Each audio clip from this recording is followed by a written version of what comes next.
Henderson down into the shotgun once again. Touchdown, Browning. Henderson has a nice little spin move. Thanks for a nice little move.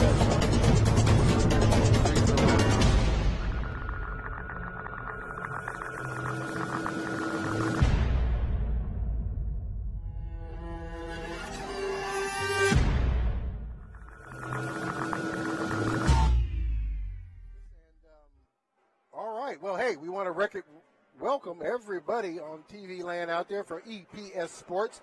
This is Rodney the Jet Lawrence and Dan the Candyman Odell here to bring you great football here tonight at McKenzie Stadium between the Heritage Timberwolves and the Evergreen Plainsmen.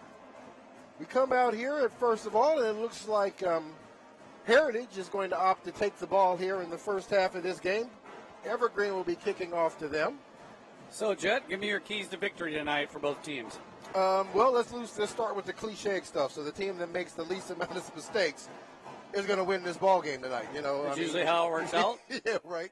So I mean, and everybody says that, and that's what everybody talks about, and that's what all the coaches preach. Right. But at the end of the day, that's the truth. I mean, that's really what it's going to take to bet. win this game is make the least amount of mistakes. He who blocks better, he who tackles better, and he who executes the best will probably come out with a victory tonight. Yes, I would have to agree with you 100%.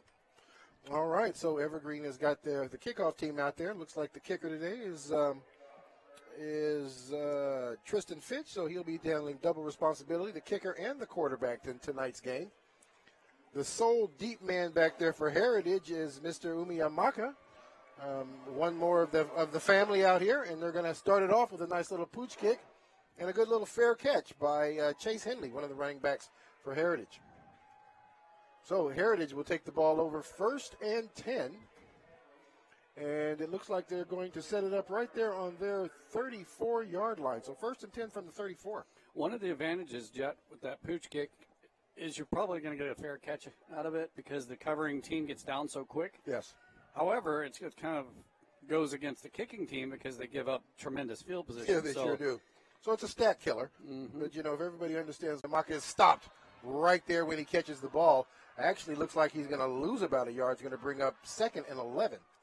Well, it didn't fool the Evergreen defense. Nadel Hadzik was right there on the coverage as soon as the ball was caught. So quads or no quads, that play there was not very effective. Yeah, it looks like there were some blocks missed most definitely out there. And typically when you're going with bunches and quads, you're trying to deceive the other team and run something opposite of that. But we'll see what they come out with on 2nd down. All right, they come out here. Umiyamaka now in the backfield with the quarterback. Trips down here to the far side of the field, to the near side. We're going to roll out here to the left. Terrace looking, trying to get the edge. Is going to let that one go, but the ball's going to be caught out of bounds. Intended receiver Nate Stanley, number 17. Going to bring up 3rd down and 10. Looks like they did allow him to get back to the line of scrimmage on that first play. Looks like he did lose a yard. Well, it looks like we got a flag down there on the field, so we'll see what's going on. It looks like Evergreen's going to decline that. So we've got a holding penalty. That's going to bring up 3rd down, so 3rd and 10. I think it's really important, Jet, for both teams to get off to a pretty even start. I'm not going to say fast or solid, but just even. Move the ball a little bit, maybe, punt. Try to gain that field advantage, momentum, and see where you can go with your game plan. But you don't want to come out of here 3 and out. Oh, no. Most definitely do not. So, Timberwolves take the field again. Trips formation once again. Terrace sets them up. Looks like everybody else knew the snap count but the center on that play. Yeah, we had the outside guys taking off a little fast, so that's going to set them back 10. Yes, sure is. And not the start they were looking for. No, not at all. So that's going to bring up 3rd and 15. 11:09 left to play in this quarter. First possession here for the Timberwolves. Looks like we got Rick Gilbert down there as our main referee, our head referee. He's hard to see, but he's back there. All right, so they come back up to the line of scrimmage. Trips formation once again. We have got Nate Stanley out there on the far end lined up on the numbers. Quarterback drops back, decides he's going to keep it himself, gets down across the 35, and he's going to get dragged down at about the 38-yard line.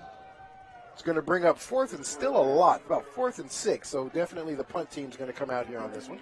Good job by Evergreen's defense. Tried to spread them out there a little bit. There was the decoy with the trips, with the draw up the middle from the quarterback, but they weren't having that. He only picked up about 3.5, 4 yards. So good job by the Evergreen defense, starting out the way they wanted to start out, which is pretty fast. Sure did.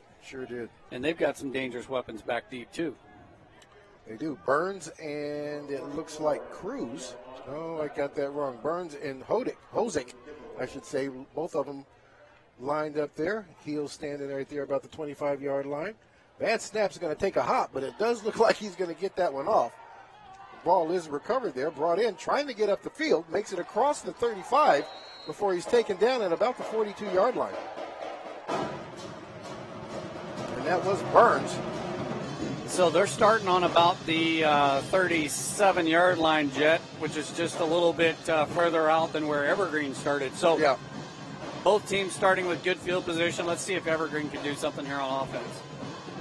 So that's going to make it their 1st and 10 from the 42-yard line. 10-11 left to play in the quarter.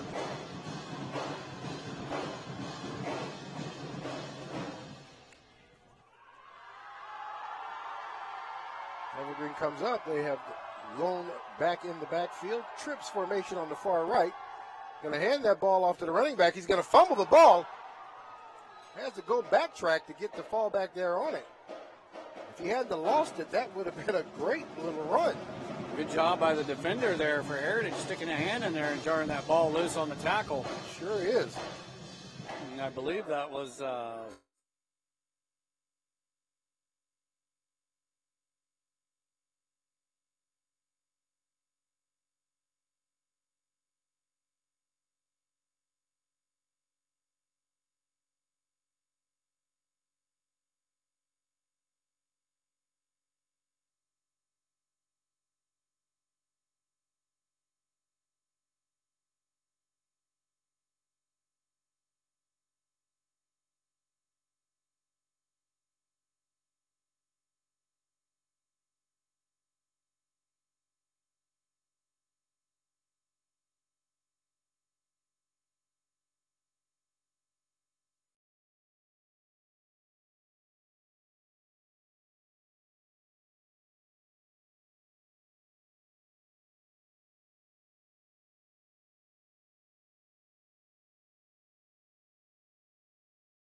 The 44-yard line before he's taken down. Looks like they're going to give him forward momentum all the way to the 45. And we're going to bring up a critical 4th down and sure is. 4th and 2 here. Let's see what Coach Hyde wants to do over there for Evergreen. I wouldn't be surprised here if well, this the quarterback, is a great, he's great position here to sneak one. Yeah. And the kicker is also their quarterback, so, I mean, there is definitely opportunity. So they are set to kick the ball off, to punt it. Back to the Timberwolves. Umiyamaka standing on the 20-yard line. And we've got a flag on the play. Kind of see what's going on here.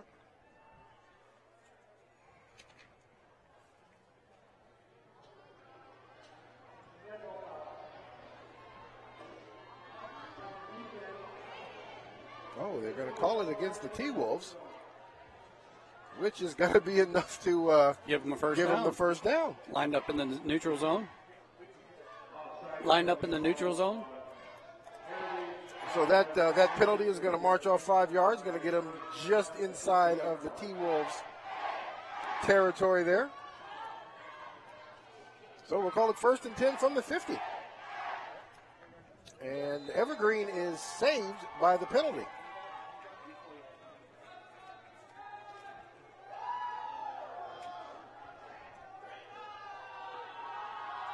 Evergreen comes back out. They've got their heavy package in there. The big Resnick set up fullback off to the left side. He's going to kick out block. Here comes Eli trying to get underneath, but is not going to make it because he's going to get dragged down behind the line of scrimmage.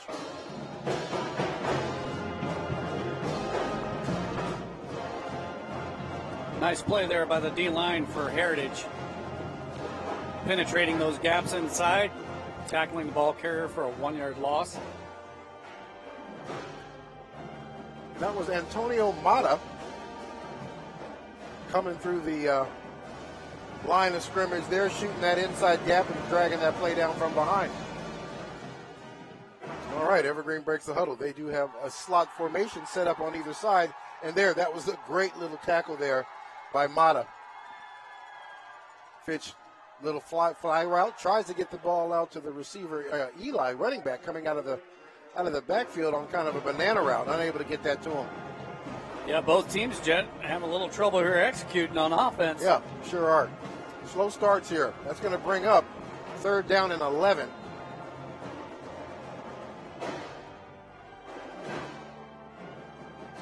In the first quarter, we're showing the third quarter here on our TV screen, but it is actually the first quarter. 8 minutes, 3 seconds left to play.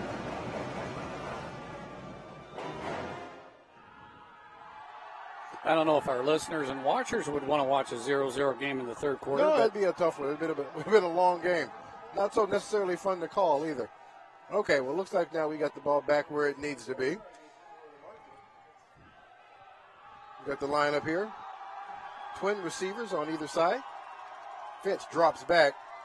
Tries to step up into the pocket. Is going to get flushed out. It's going to get down across the 50 and run out of bounds about the 45-yard line. Going to pick up about 6 yards on that scramble. It's going to bring up another 4th down and long situation. This time they are in the T-Wolf territory, so we'll see what the call is going to be for the coaching staff. He got a solid 6 or 7 yards out of that. Heritage did a poor job containing on this near side here, letting him get outside. Yep, they sure did. They've been doing an excellent job back there on the back half in the secondary, making sure that Fitch has no one to throw the ball to. All right, well, they're set up like they're going to punt it. This time Umiamaka has his heels on his own 10-yard line. There's the snap, and there is a fake. Oh, and it is almost intercepted. Great defensive play there. Ammon Garrison knocked that away from the intended receiver, number 40. What a great job. Evergreen not really losing a whole lot there. I guess they could have tried to pin him back in this corner. Yep, and it looks like we're going to get a replay of it. He's just right there on him. I don't know what Finch saw there, but Hodix actually, he kind of tried to catch that ball going away from it. You got to step into those and make sure it's yours, especially when you're throwing out in the flat like that. He couldn't have an opportunity had he put himself between the defender and the ball, but he sure could have. First down, Timberwolves. From the 44-yard line, Terrace has them set up. Trips to the far side. Hands it off to Umiamaka. Umiamaka tries to get up. Swallowed up. Loses a yard. Going to get swallowed right there.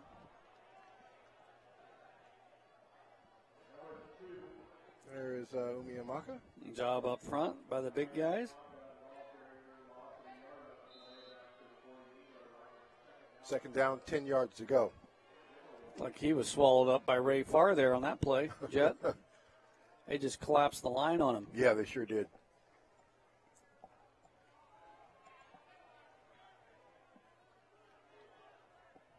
All right. Terrace sets them up again. Umiamaka set up on the left-hand side of him.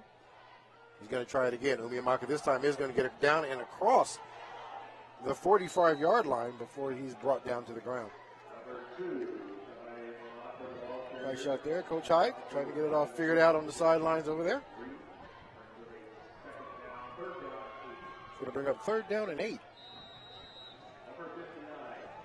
6:44 left to play in this quarter. So far, this game has been played between the 40s. So neither one of the teams having a tough time getting a start here. Trips formation, far side of the field.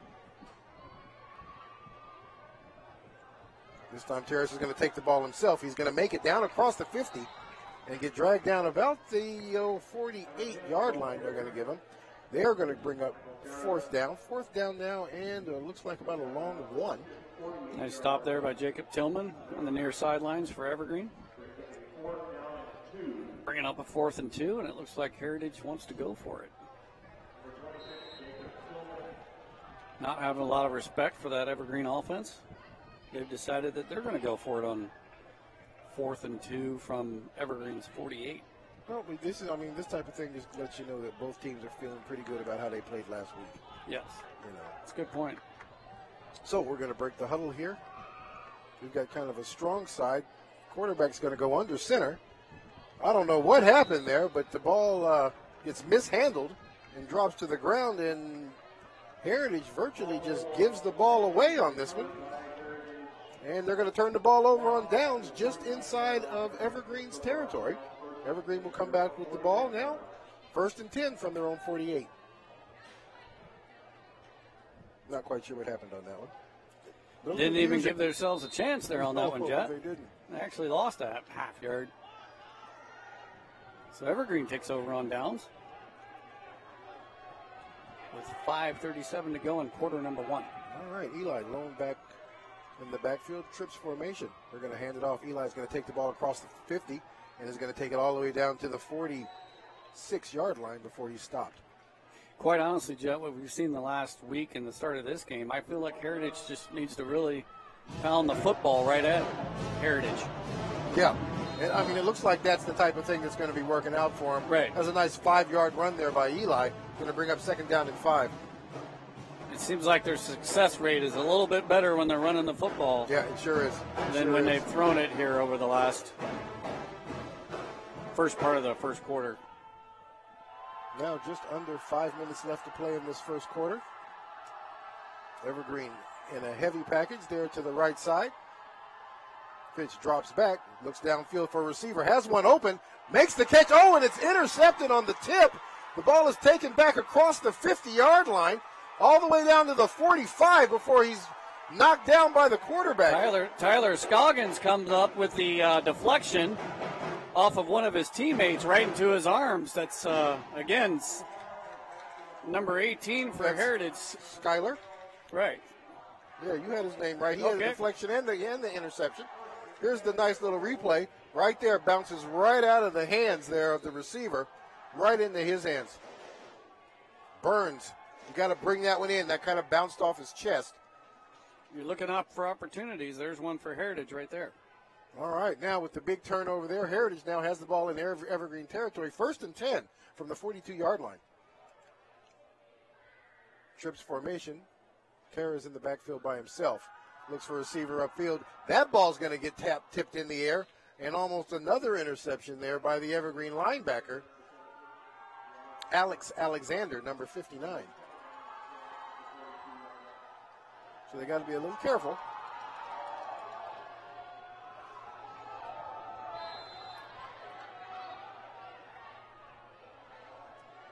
There's a familiar Evergreen ex-player down there, actually calling the offensive plays.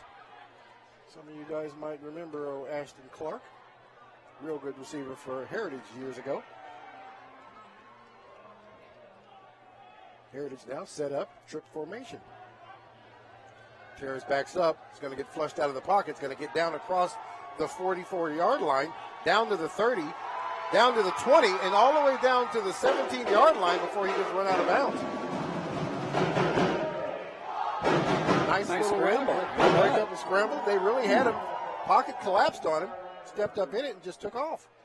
Yeah, got some nice blocks down along the near side here, and he was able to pick up a ton of yardage, taking him all the way down to the 17.5-yard line. And here it is right here. Yeah.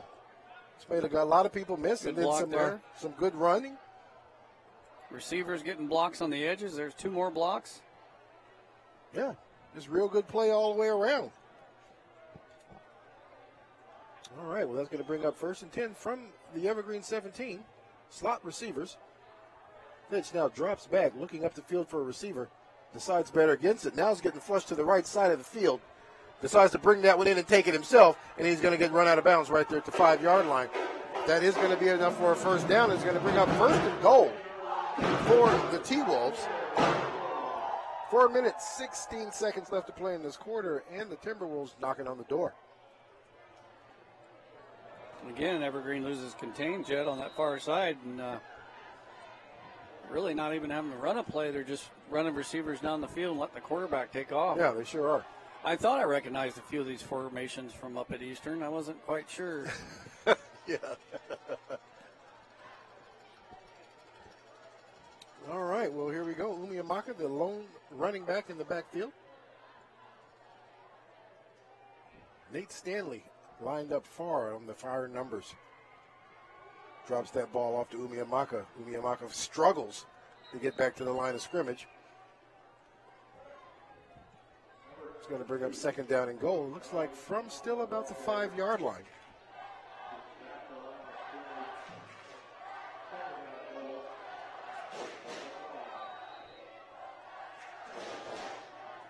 Quarterback gets the play. He's going to run this one back in, get ready for second down and goal.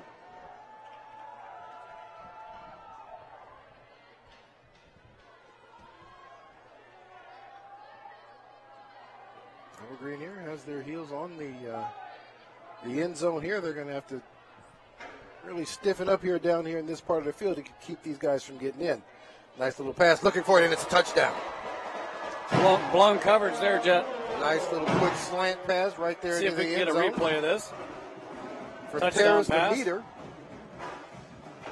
Number 17, Robert Meters, makes the touchdown on a quick slant in the end zone, getting in right in behind the linebacker and right in front of the corner to make that quick pass. Nice little timing route there. So it was 3:27 left. Heritage is able to put 6 on the board.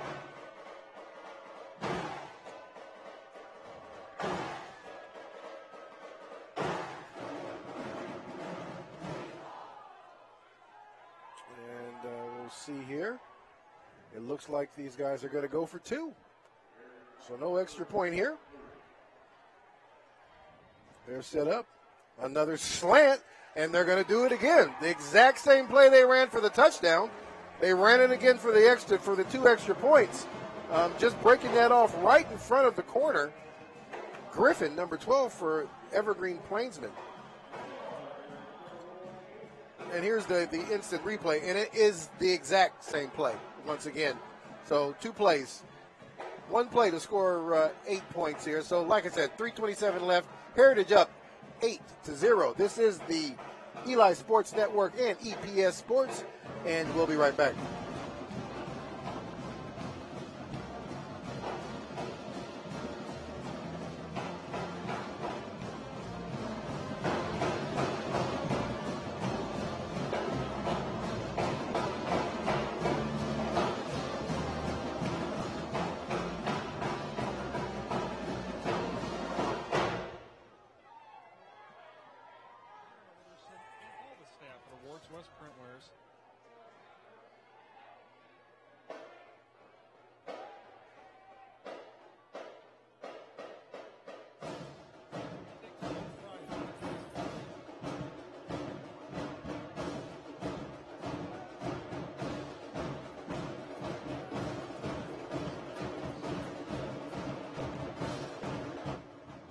All right, hey, want to welcome you back here to McKenzie Stadium. Evergreen Plainsmen, Heritage Timberwolves. Timberwolves up now 8-0. 3:27 left to play. Taking on the kicking responsibilities for Heritage is number 3, Leo Contieres. Kicking the ball deep. The 2 deep receivers for Evergreen, standing just inside of their 10. The ball's going to take a bounce before it gets picked up there. Down to the 30, across, out to the 35.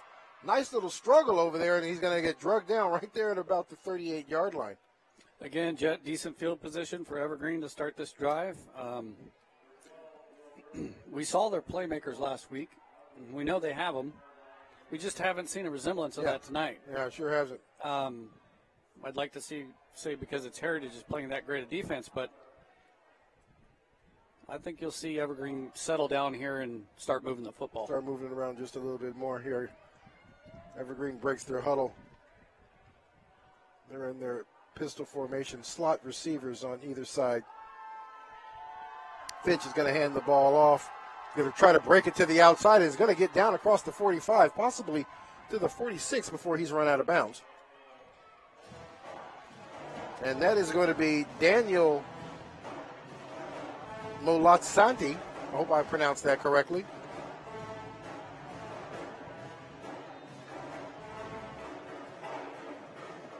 Multisanti. Daniel Multisanti, as I believe is how you pronounce that. We'll just go with that for the rest of the broadcast until somebody corrects me. We are going to be set up here. 2nd down and 4.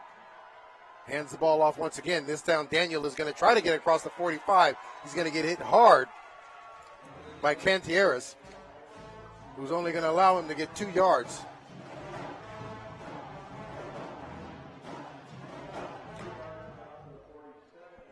And it looks like we have a player down.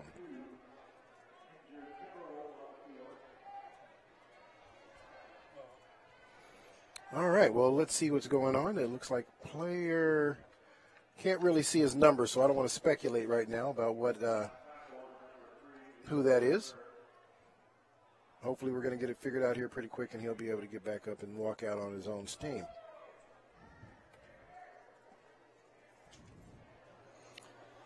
Looking like number 23 down there for the Heritage Timberwolves. Colby Aldick Johnson getting turned over there.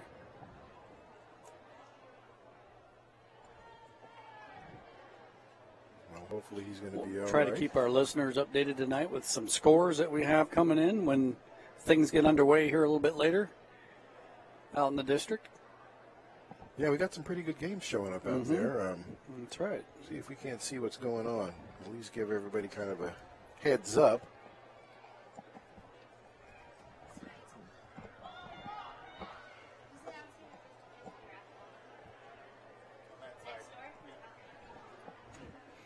All right, let's see here.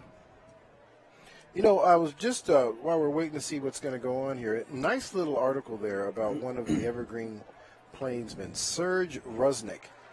They kind of talked about this guy, senior, first year he's ever played football, first year he's ever done anything on a football field, a gymnast until he decided he was burned out and done with playing it and decided he wanted to come out and play football. But, you know, the crazy thing about all of this is the young man is 6'2", 250 pounds. He bench presses 405. He deadlifts 605. You know, this is number 30, and it looks like they're helping their fellow player off the field. We'll go back to Mr. Resnick here a little bit later. We're back to action. 3rd down and 2. Hands that ball off to Levi. Levi is going to pound his way across the 50 and get taken down at about the 58-yard line. That's going to be plenty enough for the first down and to remove the chains. So Resnick, virtually no football IQ, just powerful and pushing people around. And we've seen him out there a couple of times. You know, they bring him in and let him play fullback, you know, kind of kick out blocks and push people out of the way. So the kid's having a good time and loving to play some football here at Evergreen High School. So good for him. Good story. All right, so 1st and 10 from the 47-yard line, it looks like. We're going to send a man in motion. Fly sweep there. Miguel Cruz trying to get back to the line of scrimmage, and looks like he just barely does. Yeah, Evergreen's starting to crank up that run game, Jet. However, they seem to have more success between the tackles. They do. Straight ahead, it's kind of tough. I think we saw that same thing last week. I mean, right. They were having a tough time getting the edges in. Against River, but, yeah, they had a lot of success between the hashes. So I look for them tonight to start running the ball quite a bit between the hashes. Definitely. Resnick comes into the game. Speak of the young man, number 30. He is lined up out there right now. You got him playing almost like a double tight end position out there, heavy. Strong formation. He is going to run a kick-out block. Griffin gets in right behind him, makes a great run, and gets down across the 35-yard line before he's brought down. Resnick led the way, and they went right up between the tackles and gained a hefty amount of yardage there. And I think Evergreen's probably going to stick with that. And here's this replay. You're going to see the little block there by Resnick. Griffin's going to run right off the back of that block. A little loose with that football. Hold that ball, young man. Nice run. Nice run. 1st and 10 from the 35-yard line. Evergreen comes back out, trips to the near side of the field. Griffin now lined up in slot formation in it. Looks like there was a misunderstanding on who was supposed to take the ball. Scoggins came in on the blitz, and there was some confusion there. And First down turned into about a 7-yard loss.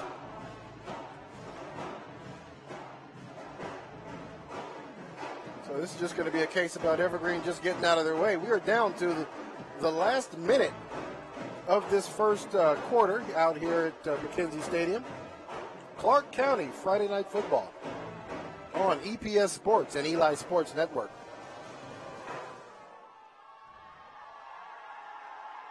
Formations once again, slot receivers.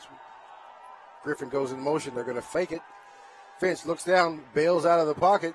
Now he's going to run for all he can, and he's going to get back to the original line of scrimmage before he's run out of bounds.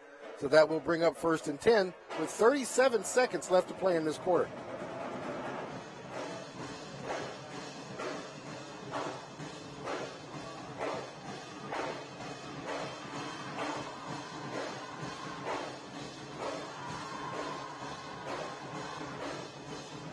Finch comes back to the huddle.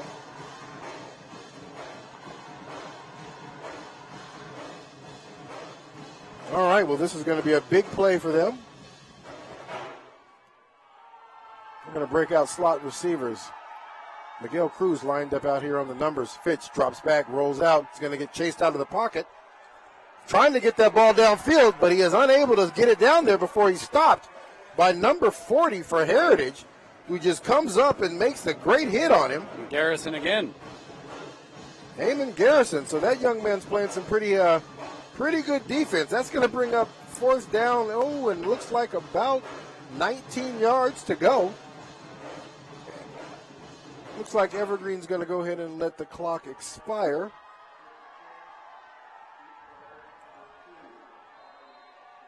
We are down, and this is the end of quarter one. Heritage up 8-0. Evergreen trying to be on a run, and broken play causes them to have to punt the ball. Hey, this is the Eli Sports Network and EPS Sports.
Does get the ball off, kind of a soccer style. Gets the ball to Umiamaka, who's going to get the ball and take it down to about the 14-yard line before he stopped.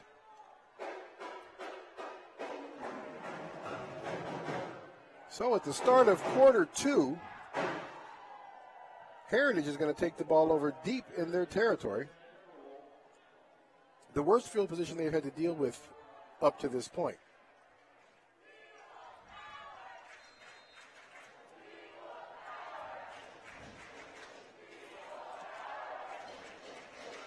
And there's a shot there of the head coach and Ashton Clark on camera there, trying to get together.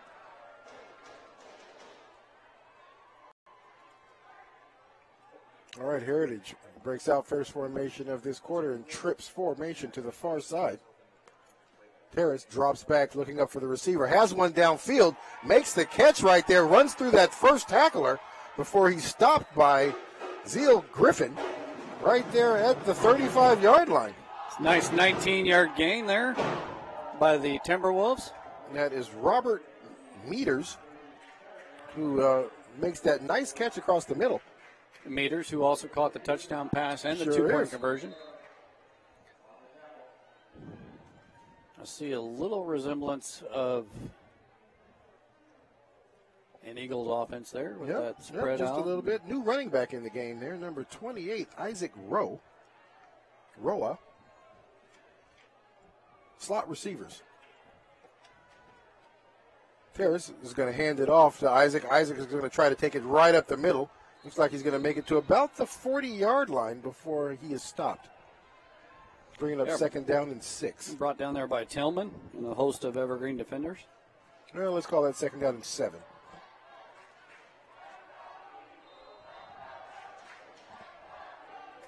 Kind of the opposite effect, Jet, for the Timberwolves. They seem to have a little success through the air. Yeah. Evergreen's having that success between the tackles on the ground, so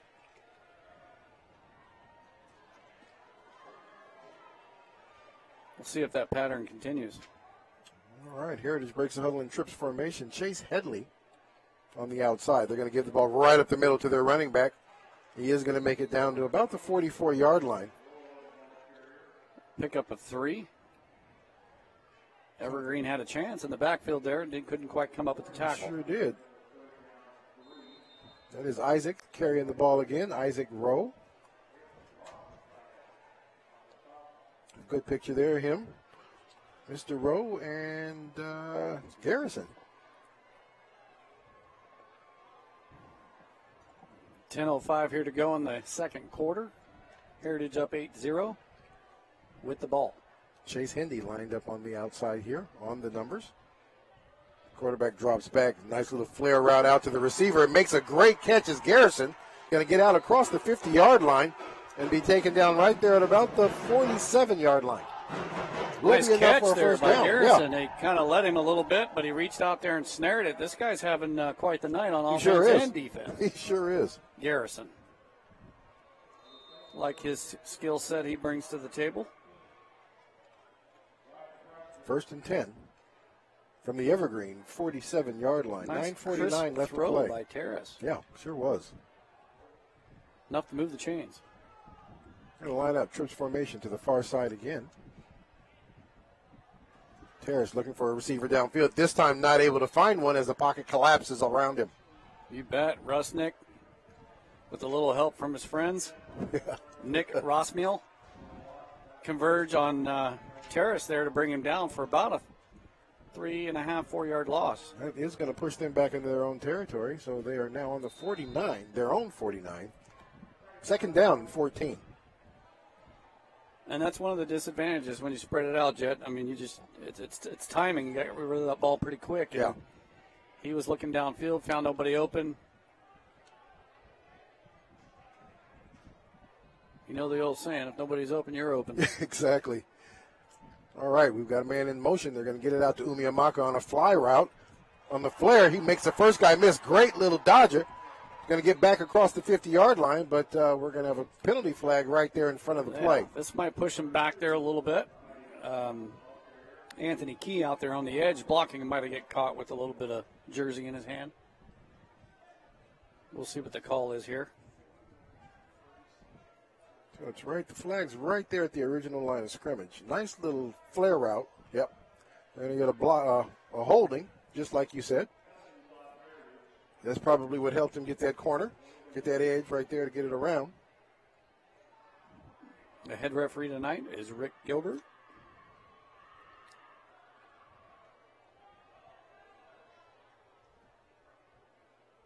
I guess they're going to figure out exactly where the ball or where the hold would happen because they'll mark the 10 from right there. A little shot of the Evergreen backing there across the way as the visitors tonight. Well, Evergreen declined it and decided to take it down, so it'll be third down and 10 from the original line of scrimmage, the 47-yard line.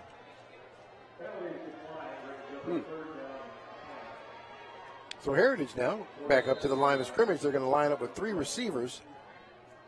to the near side of the football field here. Oh, and we've got movement. 2 people were on the same page. Not all 11. Well, Evergreen, if you didn't want to take that last one, you're going to have to take this one because they're going to move them back here. So that'll bring up 3rd down and 15, pushing them back into their own territory. Now they're on their own 48.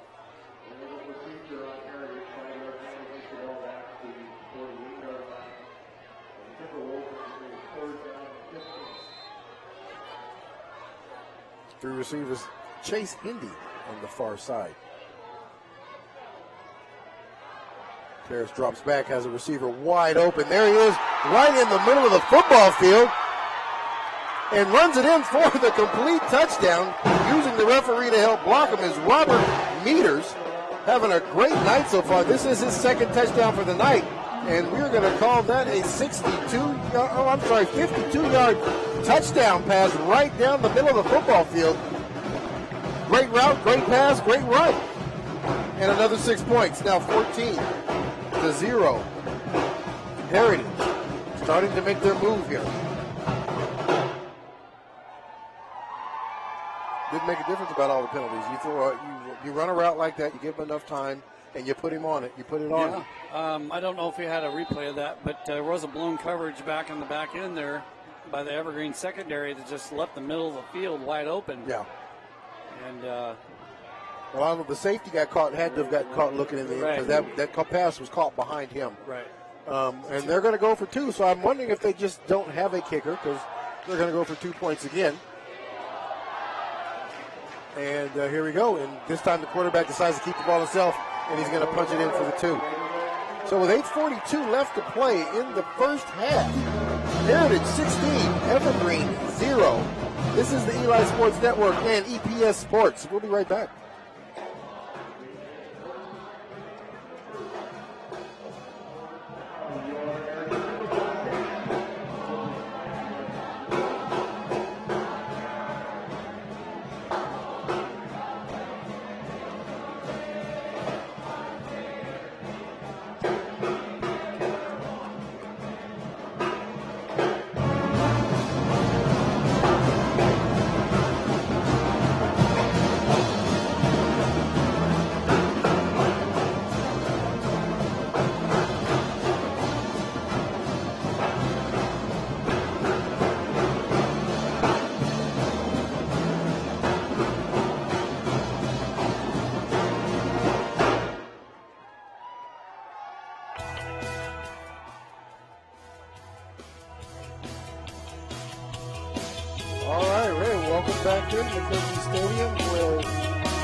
Have now put another touchdown on the board, 16-0 over the Evergreen Plainsmen right now. Both scores have come from very well thrown passes, well ran routes, and here's a kind of picture here of the instant replay there. And I tell you what, he got in behind the safety. The ball was right there where it needed to be, and he just outran everybody else. He did, got in behind Hodzik there, and nothing left there to catch the ball and run it in. That is definitely correct. So, once again, we've got a kickoff. Griffin is going to take the ball right there at the 12-yard line. He's going to get up across the 20. Now stretches it out to the 25, down to the 40. And is going to make it to about the 43 before nice return. The kicker makes the stop. And that is Cantieres. So Evergreen will take the ball over. First down and 10 from the 43-yard line. Well, Jet, let's see if Evergreen here, goes back to that run game that's been successful. A little early here in the ball game, 8:33 to go in the second quarter, to panic and try to cut this 16-0 deficit down before the half. But I think if they can get some flow going here, then with the run game and a few dinks and dunks, they can push this ball in the end zone and cut it in half. All right, so they're getting the formation set up here. We're going to hand the ball off to Griffin. Griffin's going to stumble and is going to stagger down to about the 45-yard line. Going to bring up second down now and 8. Well, I tell you, that opened up like the Red Sea there in the middle. Griffin just had a hard time with the turf monster down there. Yeah, he sure did. He sure did. Because he had about 10 yards in front of him. Unfortunately, he couldn't stay on his feet, so only picked up 2 yards, bring up 2nd and 8.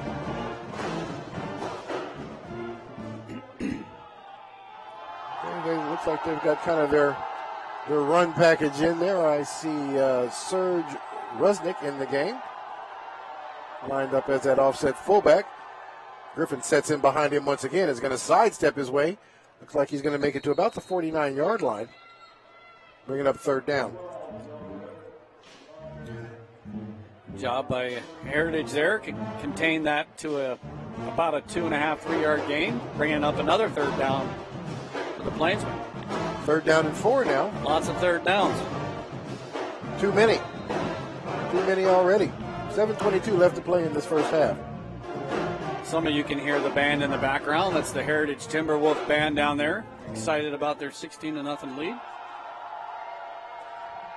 All right, so now we set up here. Passing situations. Wide receivers all over the place. Griffin lined up in the backfield. He's going to get that ball out there. This time he's going to get it out across the 50-yard line. Makes a spin move. Refuses to go down. Looks like he's going to make it to about the 49-yard line before he's brought down. Is going to bring up 4th down and 4 just inside of Heritage's territory. So another gutsy call here by Coach Hyde.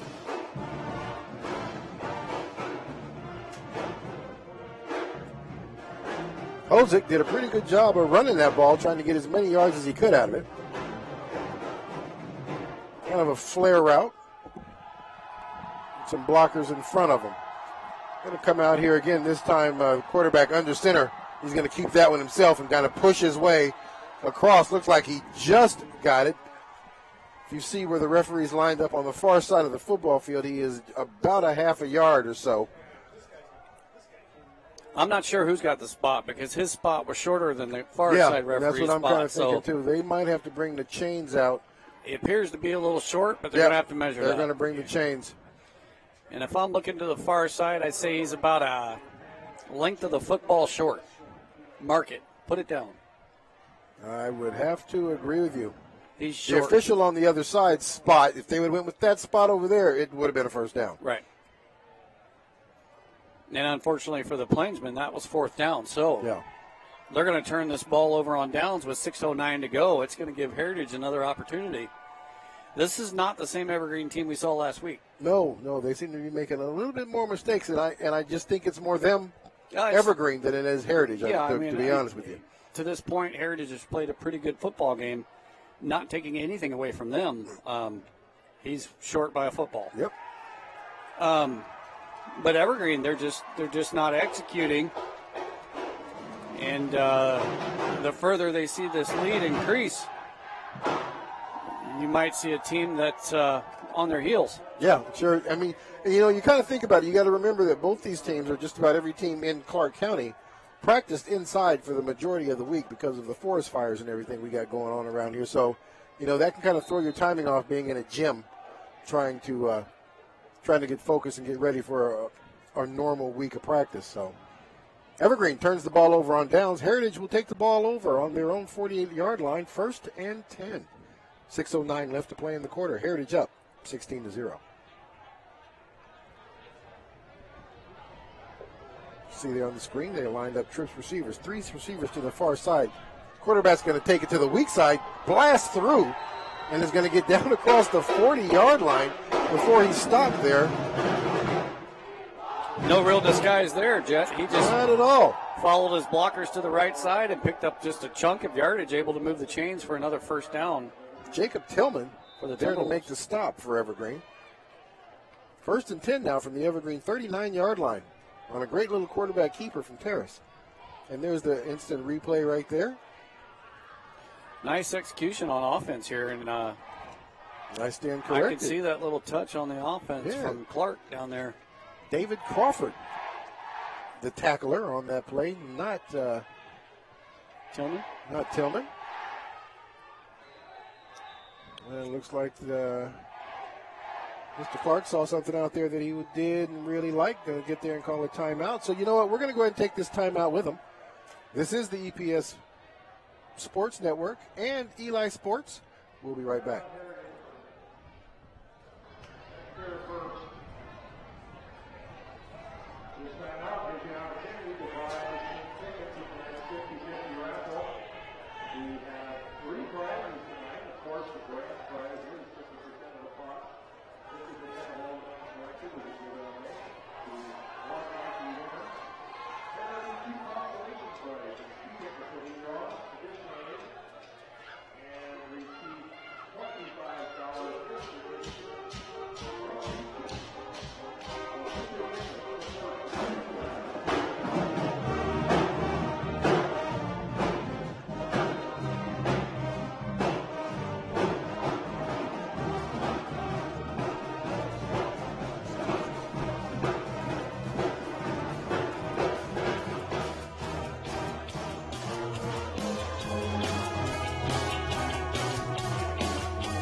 All right, hey, welcome back here after the timeout there. Looks like they got it all figured out. 1st and 10 from the 48, from the 38-yard line.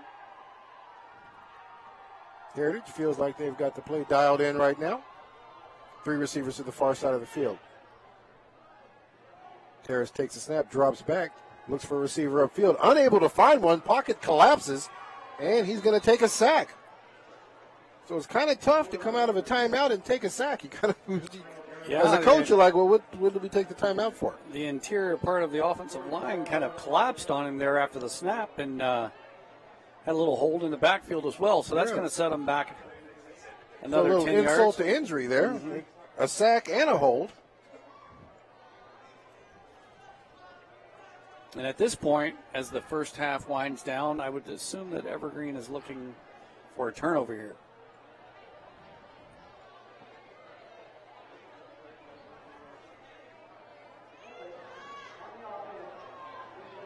Well, they're going to push him all the way back on that one.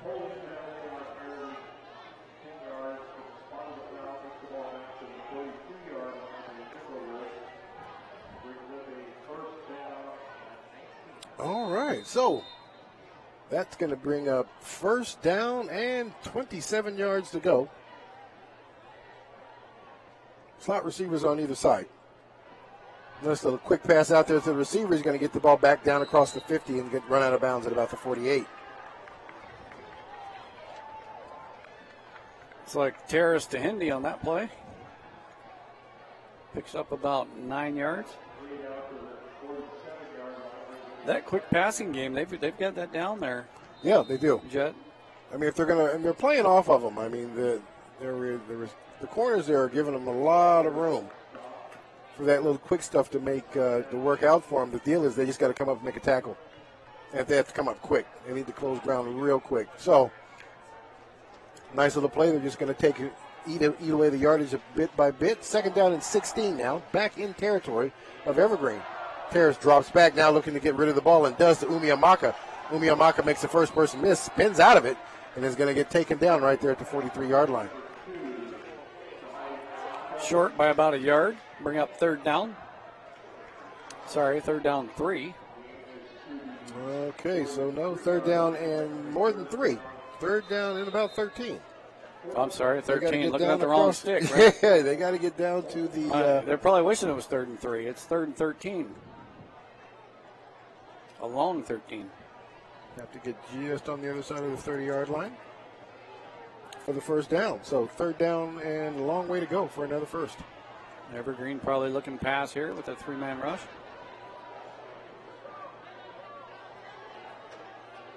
Terrace takes the ball, drops back, looking up the field. Decides to let it go, then decides better. Going to get tackled again for another Evergreen sack. Now he's gone down like 3 times just in this series, I do believe. That's going to push him back to almost the 50-yard line. So back to about 3rd, and everything that they gained in the last 2 plays, they just lost. So 4th down and 27 yards again. Well, not quite 27 26. this time. That's close enough. We'll give him 21. Surprised Evergreen didn't stop the clock right there. Trying to save as much time as possible. Yeah, you would think. They're going to get this kickoff. Almost blocked there, but they do get the kickoff. Going to take a real good bounce and roll right into the end zone. So Evergreen will take this ball over on their 20-yard line with 3:41 left to play. We'll keep it here, Jet. So up to this point, give me your assessment.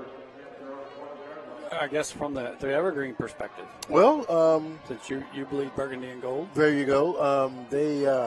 Well, like we said, they've made the most mistakes right now. They've had, big plays. That they have allowed the defense to take advantage of little mistakes. We had the one big turnover. That's kind of you don't really know how to think about that when it bounced out of his hands and it was intercepted that way. But other than that, they make plays and then they don't get out of their own way. Heritage is doing the same thing, but they were able to find 2 scores in the middle of all of that. So on that play there, Evergreen's going to hand that ball off to Eli. Eli is going to make it just back to the line of scrimmage and bring up 2nd down and 10. Nice play by inside linebacker Antonio Mata for the Timberwolves. D lineman did their job, and he snuck in through his gap assignment and made that stop. Great job, Mata.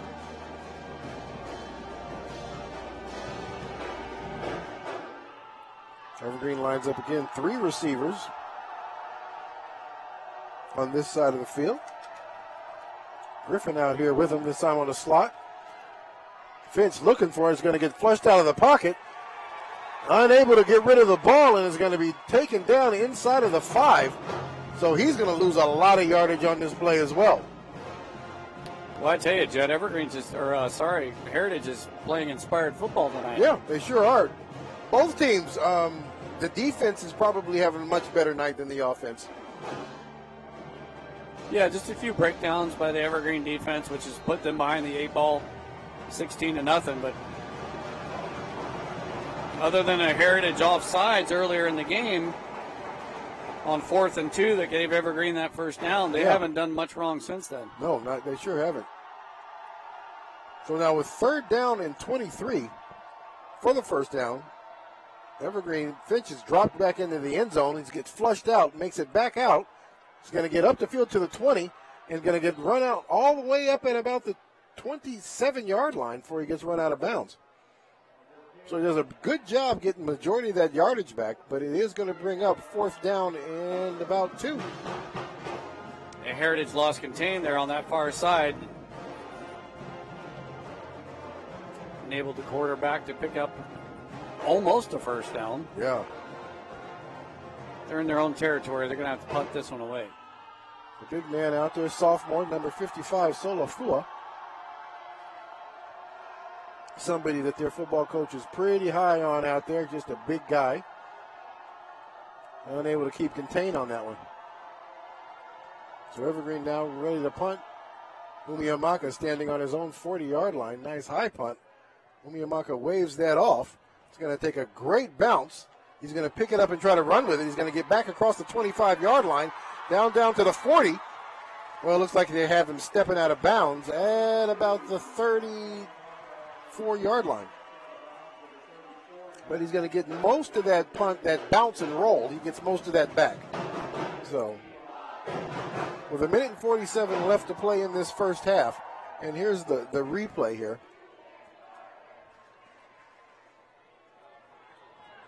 And the officials right on top of that, see where he stepped out of bounds. Great shot, you guys. So this is, let's see here, 1:47 left to play. 34-yard line, their own 34-yard line. We'll see what kind of play they try to put together here now. We've got trip receivers. They're going to get the ball out to Meter. Meter makes the first guy miss. He's going to make it all the way to the 49-yard line before he is stopped. Nice little catch and nice little 13-yard run. If you notice how Clark is using Meter, Jet, on the scoring drives down here to the west, he was the far guy on the outside running the slant pattern. Now he's in the slot. So they're just trying to move him around to create some space and get him the football. because he seems to do real well once he catches it. Here we go again. This time Terrace looking for somebody. Looks like the play is broken up on him. This time Evergreen is going to catch him for the sack. He's going to lose about a yard on that play, bring up second down and about 11.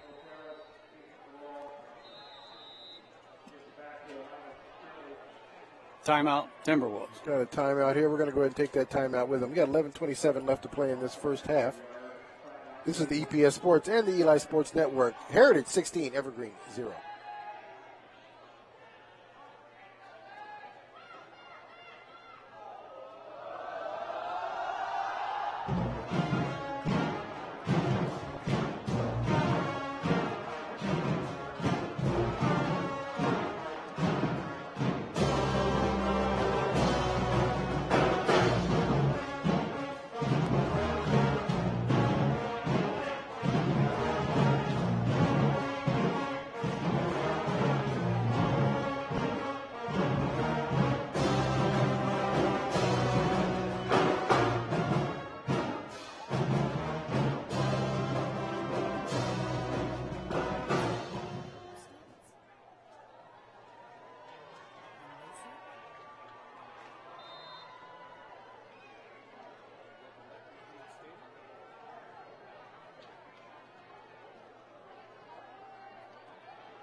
Off his fingertips.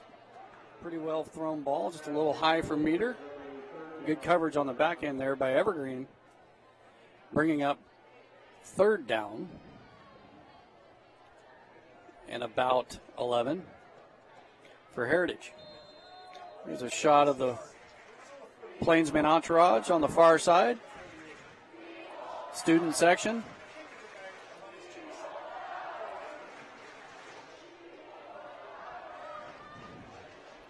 So about 3rd and 11 for Heritage on their own 47-yard line. Terrace brings them up to the line of scrimmage. Empty backfield, 5 wide. And Terrace takes the snap, looks downfield, down the seam, wide open to Meter. He makes the catch at the 31-yard line for Heritage, and it moves the chains. Clock's running with 1:10 to go. Looks like maybe they're going to stop the clock while they move the chains. Terrace to Meters seems to be the connection tonight for the Timberwolves.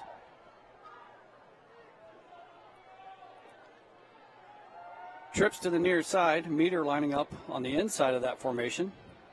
Empty backfield for Terrace. Takes the snap, looking downfield. Pump fakes, throws it deep to the outside. Wide open. Touchdown, Timberwolves. Terrace to Stanley for about 32 yards. And Heritage strikes again. With 51.6 seconds to go until the half, Terrace makes another connection through the air, this time to Stanley for 31 yards. And they have that passing game humming tonight.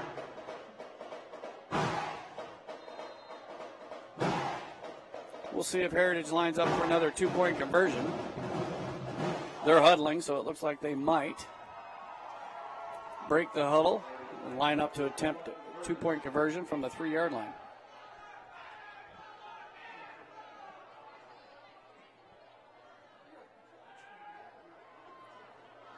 Umamaka in the backfield off to Terrace's right. Terrace takes it up the middle. Nothing doing there. He's brought down. 2-point conversion, no good. So that'll leave the score 22-0 Heritage with 51.6 seconds to go until the half. Not exactly what the Plainsmen wanted there after the turnover. So, again, Heritage 22, Evergreen nothing. This is EPS Sports and Eli Sports Network. We'll be right back.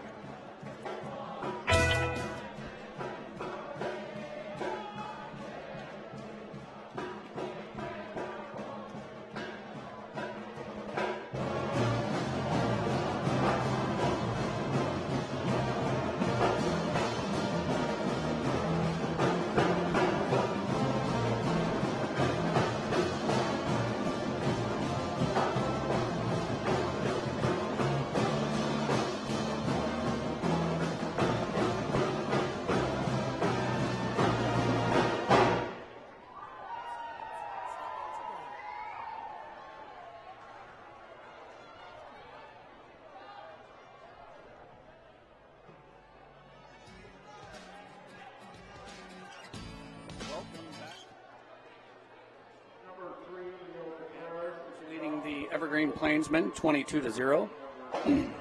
51 seconds to go until the half. And it's been Terrace and Meters for the Timberwolves tonight. Evergreen is yet to get on the board. Contreras kicks off. A little number picked up by Evergreen. Brought down about the 39, 40-yard line.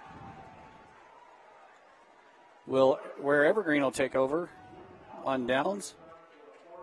Returned by Heeman.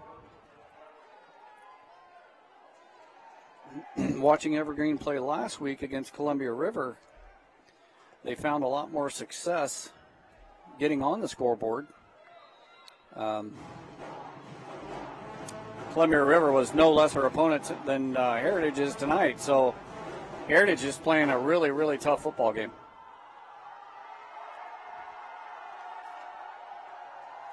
Fitch sets him down, takes the snap, quick throw out to the far side. Nice catch and pitch there for about 6 yards to Allen on the outside. Looks like we got a timeout on the far side by Evergreen. We're going to keep it right here with 34 seconds to go. Terry Hyde's going to bring his crew over.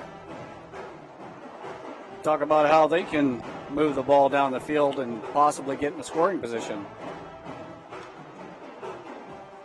I can't say enough about Heritage's effort tonight. Totally different looking ball club than I saw last year. I think a lot of that has to do with the offensive coordinator calling some good plays tonight. Defensive coordinator rallying his troops, keeping the Plainsmen off the board. Evergreen on the far side, still trying to figure things out tonight. Still waiting for that team from last week to show up, and I haven't seen them yet. Body language and the energy kind of shows everything right there coming out of that huddle for Evergreen.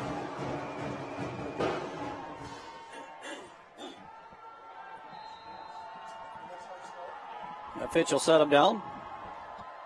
Pistol formation. Trips to the near side over here. Not sure why. I know there was movement there by one of the receivers, but he could still continue to run in motion. Kind of gave himself up there, so that's going to cost him 5 yards.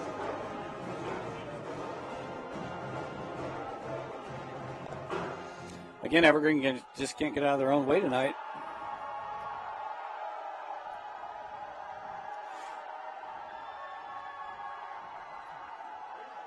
The referee's trying to decide.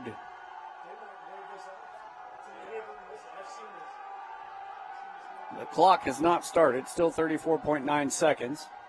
There's some discrepancy about whether or not that young man was able to move in a direction backwards that he's allowed to do. So the referee's going to discuss this one. They blew the play dead, so theoretically they can move the ball back to the line of scrimmage and pick up where we left off. Let's see what they come up with. Coach Hyde looking on.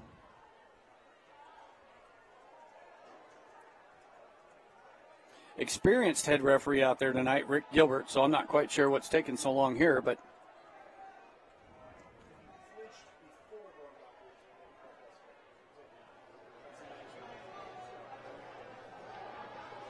we're going to wave off the yellow hanky.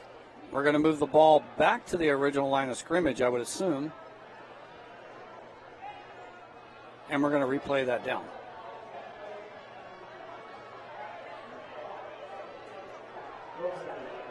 So after all that, it's second and a short 4 for Evergreen. Fitch lines them up in the pistol, trips to the near side.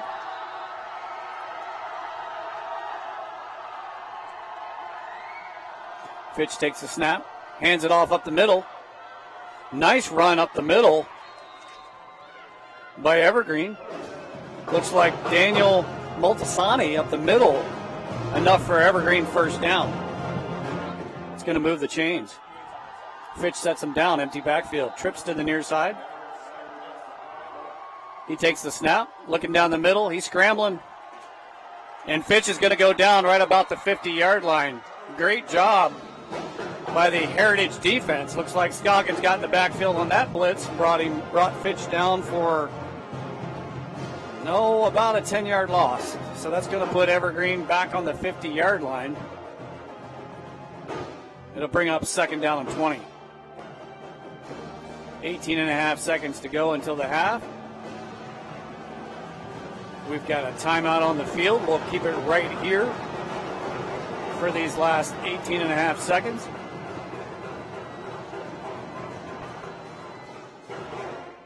My broadcast partner, Rodney the Jet Lawrence, has traveled downstairs. He's going to do a halftime show with EPS Sports and Matthew Griffin. While these two teams talk it over with 18 and a half seconds to go in the first half, it's been all Heritage this first half. 22-0.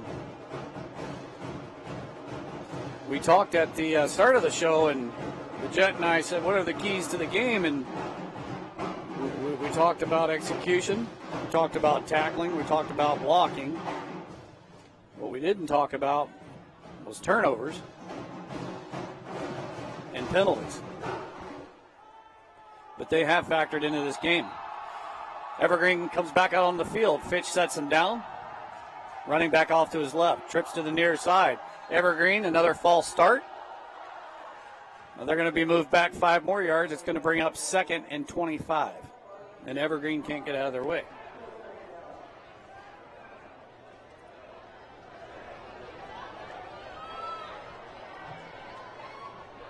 I think at this point the last thing Evergreen wants to do is turn the ball over. Fitch sets him down, running back off to the left, trips to the near side. He takes the snap, looking downfield. He launches a nice pass down the right sideline. It's dropped on the far side by Burns. Unfortunately, Burns had a step on the defender, hit him right in the hands, but he couldn't haul it in. I'm going to bring up third down. 25 for the Plainsmen. Nice pitch and catch there from Fitch. Unfortunately, the catch part of it didn't happen, so third and 25 for the Plainsmen. Fitch sets him down. Twins to each side, looking downfield. Still looking. He launches a long pass down the right sideline. Nobody home except for a Heritage defender. It's going to bring up fourth down and 25 for the Plainsmen. Fitch had a little bit more time to throw, so he was scanning the field trying to find an open receiver. Really didn't have anybody downfield. Fourth and 25 for the Plainsmen. On their own 45, I'm assuming they're going to line up here and punt this away.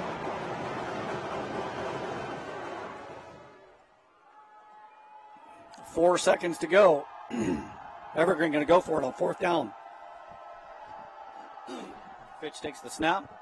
Little middle screen. Nice run to the far sideline there by Evergreen. Run out about the 28 or 9 yard line.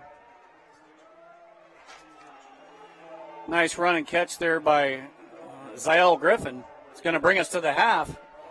Heritage 22, Evergreen 0. This is EPS Sports, Eli Sports Network.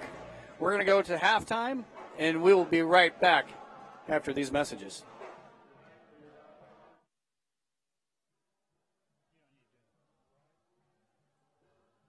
Hi, everybody. I'm Matt Griffin, the executive producer for EPS Sports.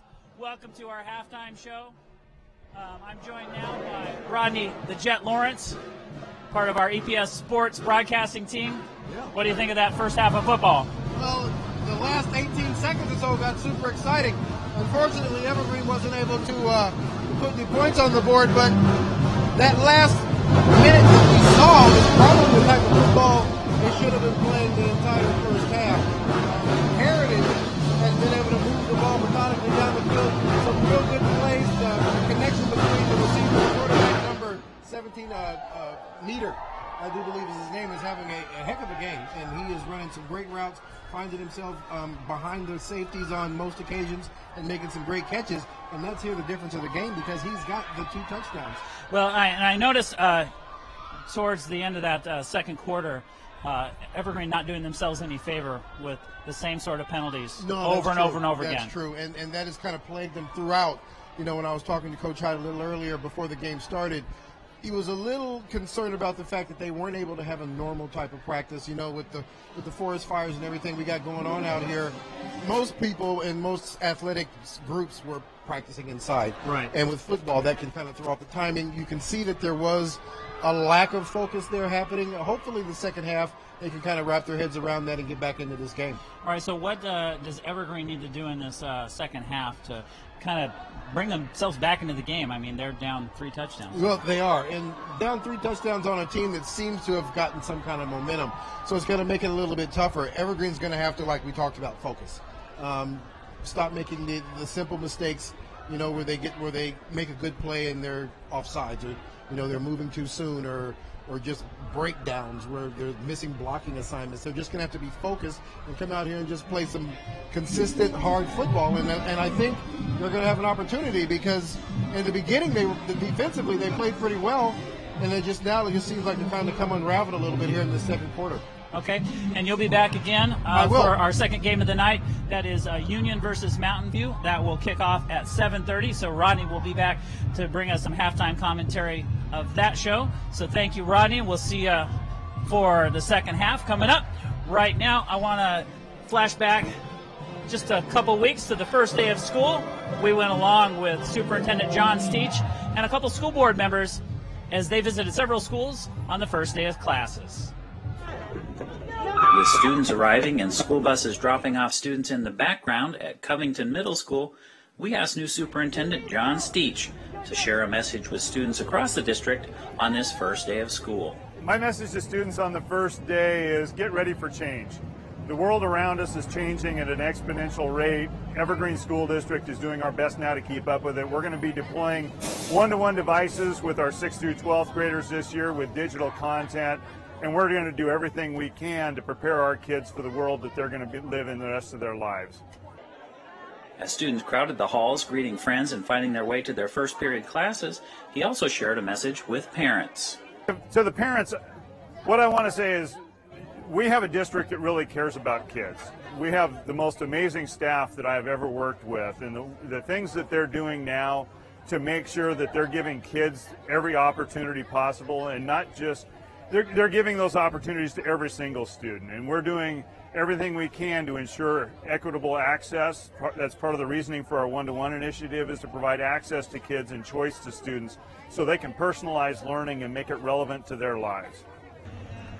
Our next stop was Burnt Bridge Creek Elementary School, where student crossing guards help guide students and families safely to school grounds. And of course, there was plenty of time for those back-to-school photos both inside and outside of classrooms. School board members Rob Perkins and Julie Bocanegra also came along to visit a couple of schools and welcome students and their families to another year. We're really excited for a great school year. We're really excited about Superintendent Steach and the work that he's put in over the summer to get us ready for this day. A lot of work with professional development for our staff and our teams at the individual schools, and lots of work in our buildings. So we're ready for the first day, and we're really excited. We've always made a point of making it a core value in the district that kids will be safe, and they'll have opportunities to learn no matter where they're starting from. So if there's a message to parents, it's that we have a really good staff at each of our schools, and we can have a lot of confidence in them that they'll be safe and that they're going to have some fun and great opportunities to learn. We also stopped in at Heritage High School, where just moments after the first bell rang, the halls were virtually empty and students were already at work. Principal Derek Garrison gives credit to his leadership students who made it a goal to get students off to class and learning right away. He called it the smoothest opening day he's experienced since first becoming principal at Heritage 4 years ago. Have a great school year.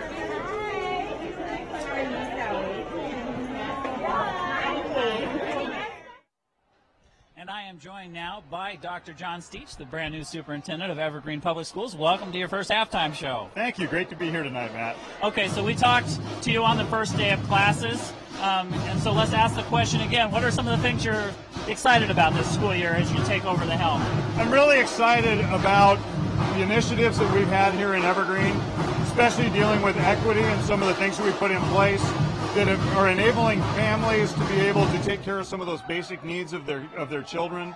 Things like the school supplies, the athletic and activity fees. No student out here playing tonight had to pay anything to be able to participate tonight. And knowing that every kid has those equal opportunities, and that's one of the things that excites me this year, is continuing to do that work. Well, you know, I'm passionate about high school sports. I have 2 student athletes at home, and you know, I know how expensive it can be to participate in sports. You know, you've got to provide the shoes and the gear and all that stuff. But if you have a couple students in a family, those fees start to add up. So I just think that's a really important initiative, and I'm glad we're carrying it forward. Yeah, one of the stories that I'd like to share is, and it was shared with me by one of our teachers 2 weeks ago. They were at a grocery store over in Vancouver behind a family with 3 kids that goes to the Vancouver School District, and they were buying school supplies and groceries. Got to the checkout, went through, got everything in the bags, and the bill came up and it was more money than they had. So they started pulling food out of their bags to be able to pay for those school supplies. And our teacher stepped up and went ahead and paid for the groceries so that that family could have enough to eat that week. And the thought that in Evergreen our families don't have to worry about that. If you've got 3 or 4 kids in elementary school and you start adding up what those supplies are, that's several $100s. And when you're on a tight income right at the start of school and you're making that choice between shoes, food, or school supplies, at least our families don't have to make those choices. Well, and we mentioned sports fees. Now, it's not just sports fees. You know, this is after-school activities fees, so band fees, drama fees, those kinds of things. So I think that's really important. One other component of equity and access that we're launching into this year is providing new one-to-one devices for students all across the district. I had a chance the other day to go over to Frontier Middle School with some of these middle schoolers got computers of their very own for their very first time. Take a look.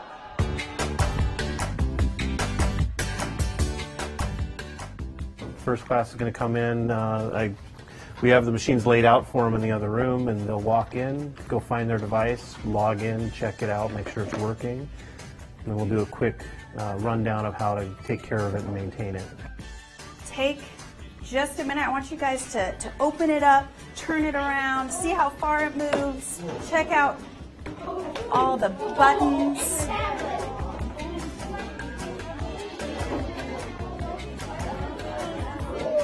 It has a little camera too.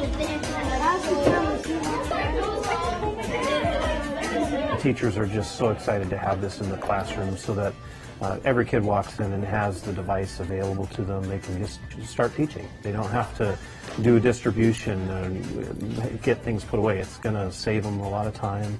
It's going to give everybody a better access to learning, and that's really what we're all about. 1, 2, 3.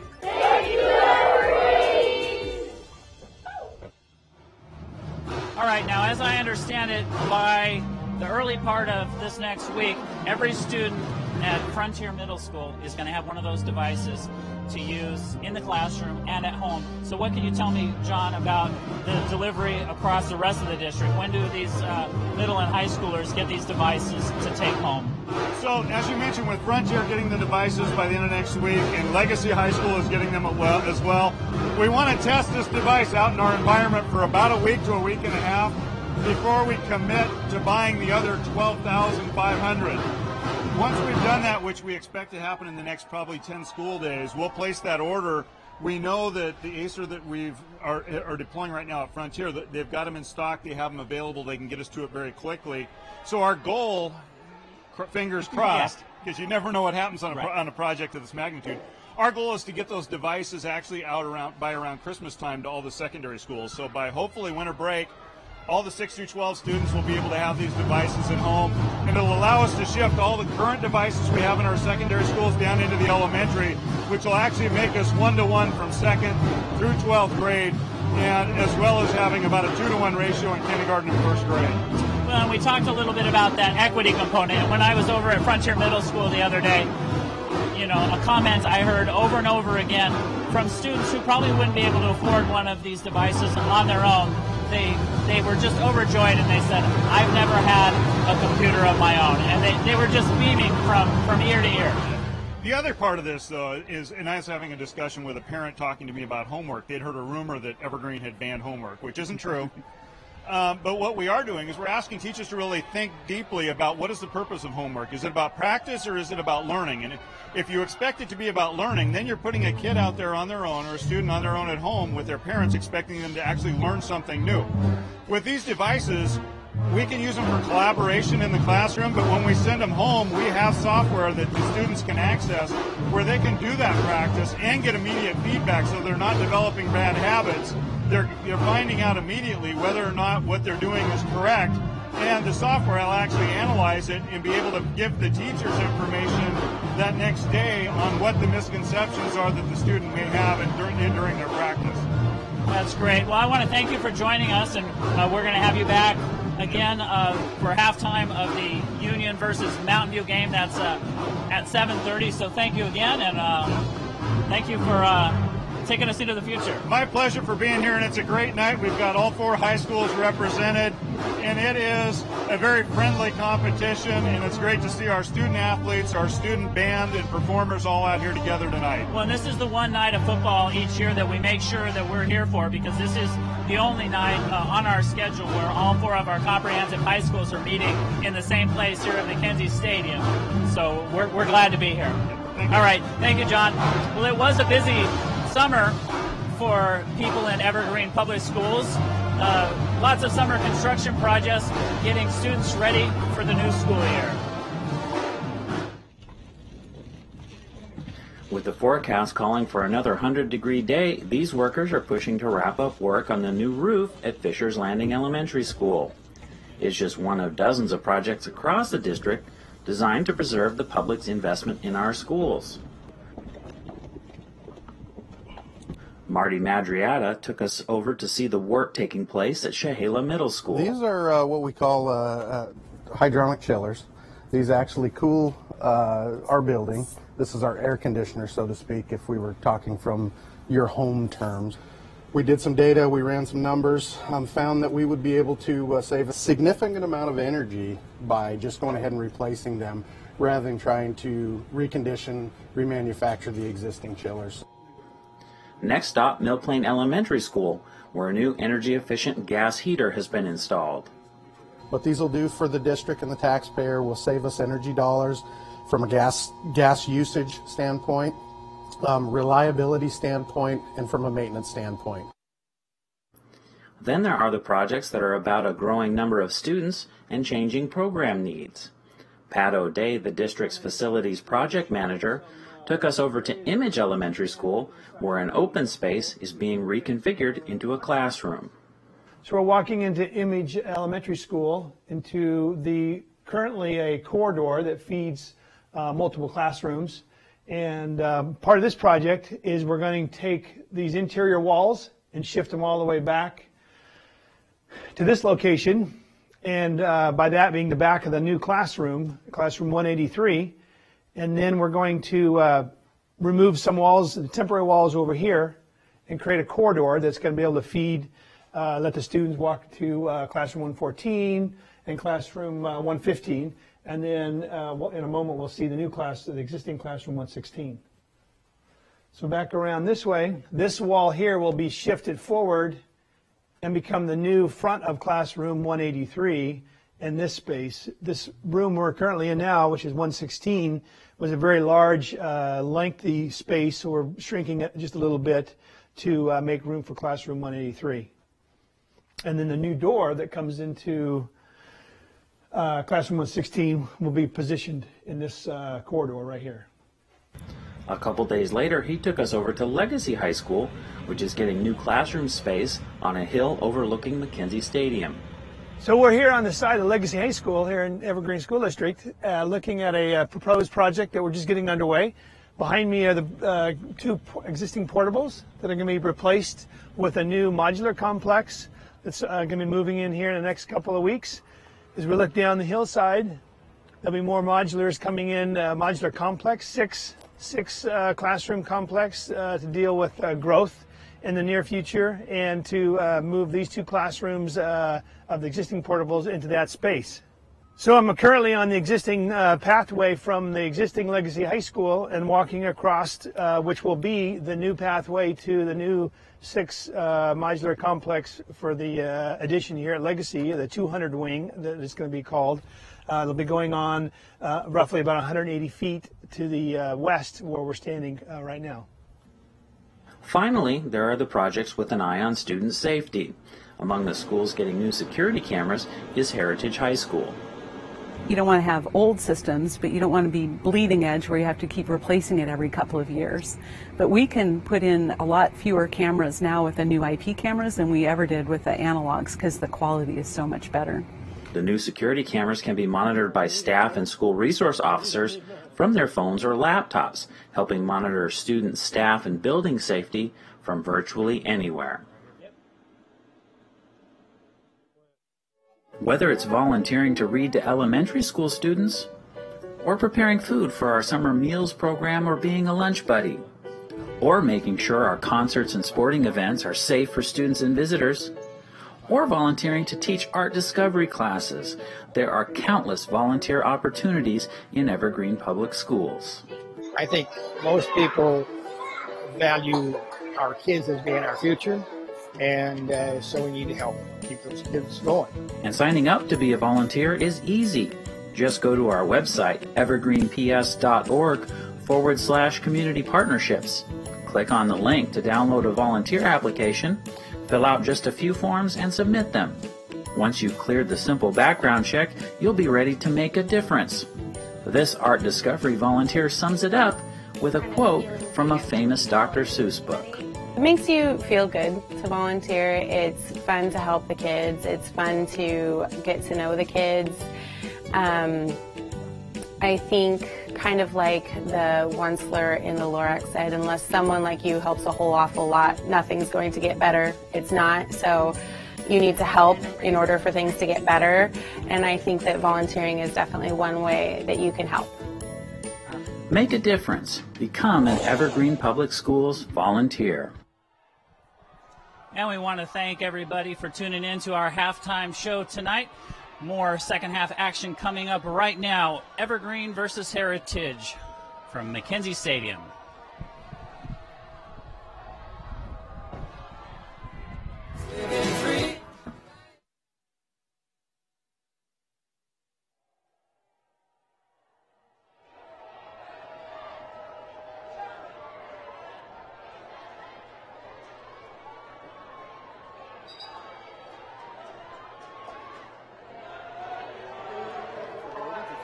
Trying to get the clocks and everything set up right. 2 deep men there for Evergreen. They're going to be Griffin and Daniel. I don't know the young man's last name, but so we'll just go with Daniel right now. That's the way it's got it set up. Number 17. There's a nice little shot there of Contreras getting ready to set this up. And here we go. And the kick is off, and it's a nice little pooch kick right there to the up back, who's going to make it to about the 40-yard line before he's going to go down. So Evergreen will start the third quarter in some pretty decent field position. 1st and 10 from the Evergreen 40.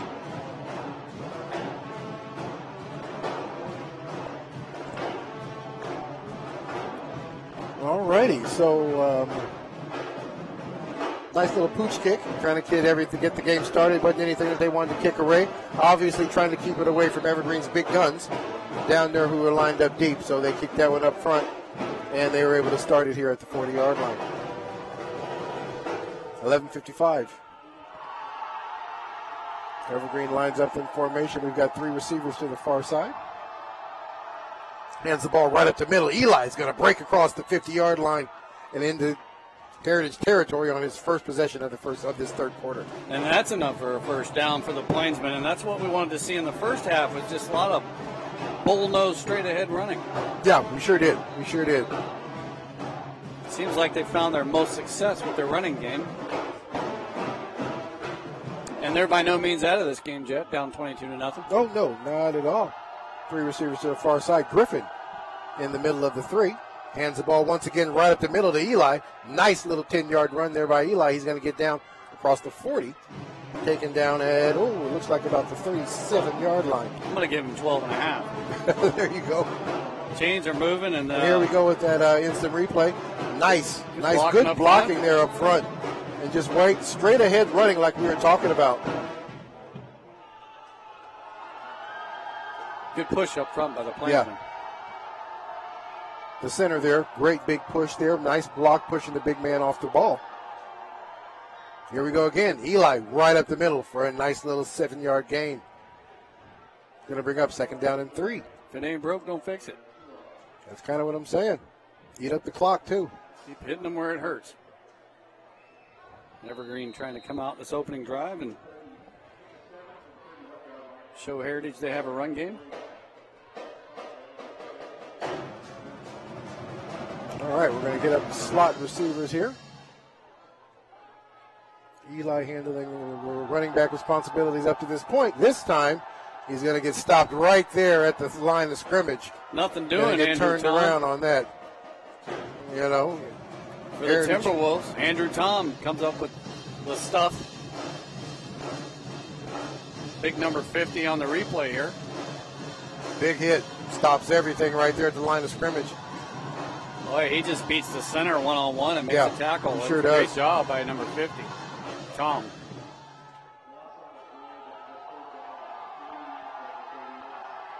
Three receiver set to the far side. We're going to do it again. This time Villa does find some room. And Levi's going to get down across the 25-yard line down to the 24. Brought down by Bircher for Heritage.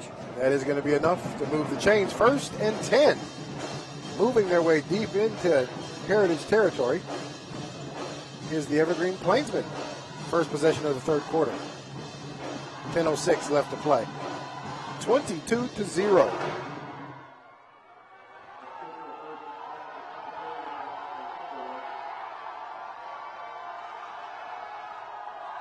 All right, they've got slot receivers to the far side of the field.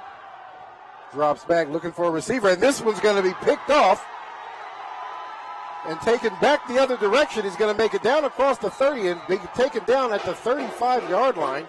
Number 17, Meter. He's catching the ball on both sides. So I stand corrected. I was told at halftime his last name's pronounced Midor. Midor, okay. Mm-hmm. There we go. And here's Midor, as the correct pronunciation of his name. Great little catch. And some nice little running after the catch to get about 10 yards out of that. Midor doing on offense, on defense. Yeah, both sides of the ball. He's just having a heck of a night. Glad we were corrected. I hate to mispronounce these young guys' names. Midors. All right, so here we go. Heritage now 1st down and 10, their own 35-yard line. 3 receiver setup. This time they're going to hand the ball off to Umiamaka, who's going to get stopped in the backfield and is going to take a loss of 3 yards. Good job up front by the Timberwolves. Stopping Umiamaka for about a 3-yard loss. Here's that replay. Right there, it just gets blown up. And there's 3 of them right there on top of him right now. All right. It's going to bring up 2nd down. We've got 3 receivers once again signed up on the far side. This time, Taurus drops back, has a receiver wide open, but he's going to miss it. Great job there by the safety to get there the same time the ball did and kind of jar that ball loose.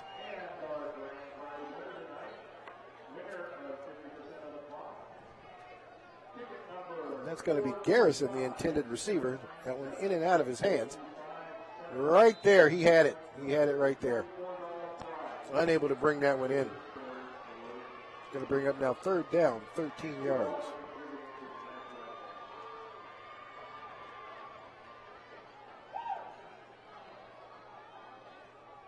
Terrace in the backfield by himself, looking for a receiver. Quick slant. Once again, intended receiver on that play was also Garrison. Terrace just off the mark there a little bit. Bringing up 4th and 13. So nice stand there by the Evergreen defense. not to let Heritage capitalize on that turnover. He still can get the ball in some pretty good field position.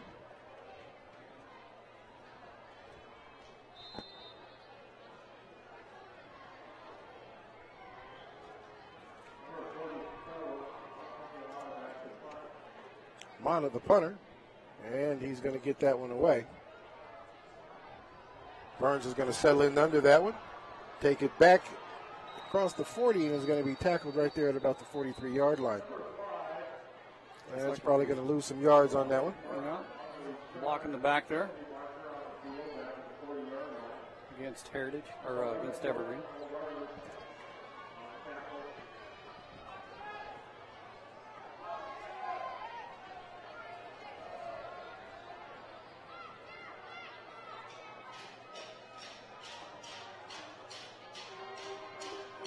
So another opportunity presents Evergreen, Jet, and we keep saying that, but with 8:51 to go in the third quarter, they're going to run out of these opportunities. Right, I know.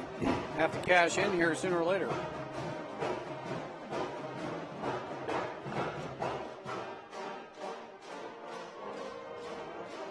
The penalties start to pile up on the Plainsmen.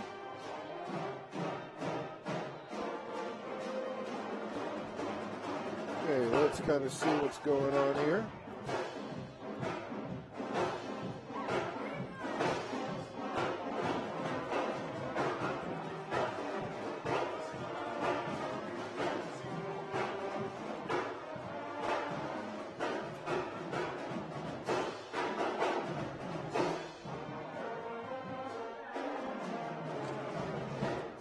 Well, let's kind of see what's going on here.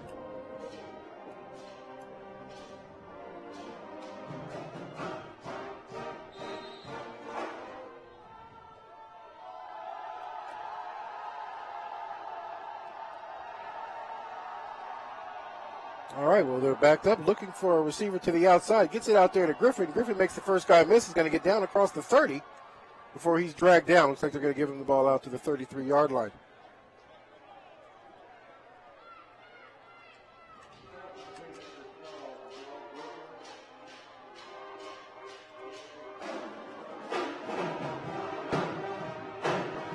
There's a nice little instant replay there.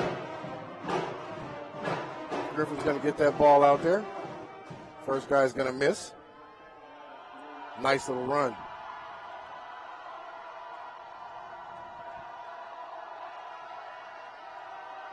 Set up again, and that Eli right up the middle is going to take that ball out across the 35 and get stopped right there at about the 36-yard line. A 5-yard gain, enough to move the chains. First down, Plainsman.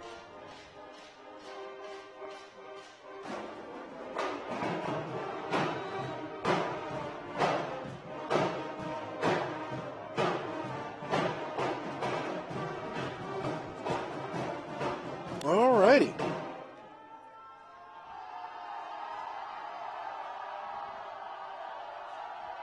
And now here we go, lined up here in slot formation down here at the bottom. Wide side of the field, we got a lone receiver. Nice little run play, kicks it up the middle. Griffin, nice run running in there behind Serge Resnick, who's been making some nice kick-out blocks to create some running room there for Griffin. Nice footwork there right at the line of scrimmage by Griffin. Here we go on the replay. Yeah. A little sidestep, a little shuffle, follows his blocker, and drags a couple defenders for a nice gain. Good job. That's going to bring first down and 10. Timeout, Evergreen. All right, well, with this timeout, we're going to go ahead and take the timeout with you. This is the EPS Sports and Eli Sports Network. We'll be right back.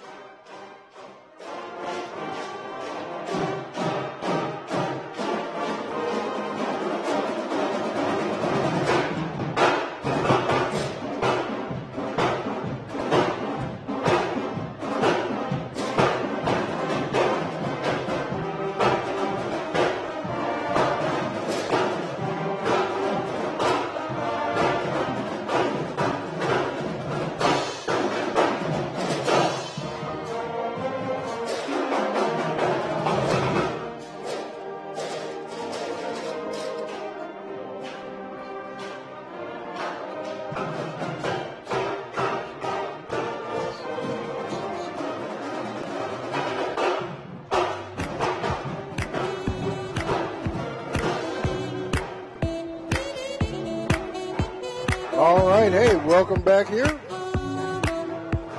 The visiting nurses From the big timeout for Evergreen, trying to get everything figured out. Looks like they may have things dialed in. I tell you what, this third quarter up to this point, they have been moving the ball.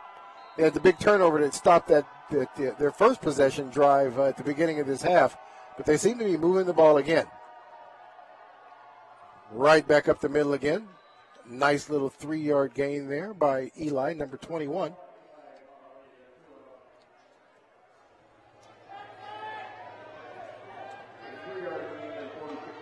Bring up 2nd down and 7 from Heritage's 46-yard line.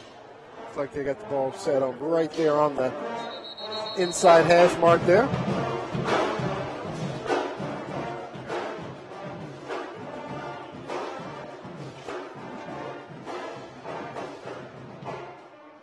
Griffin now in as the running back, setting there to the left-hand side of Finch. Finch hands that off again. Griffin right up the field, down across the 40, and is going to get run out of bounds at about the 40. What's that look like? About the 38-yard line. That is going to be enough to move the chain. So 1st and 10 for the Evergreen Plainsmen from the Heritage's 38-yard line. Here's a nice little replay of what was going on. Just some nice, good open field running there on Griffin's part.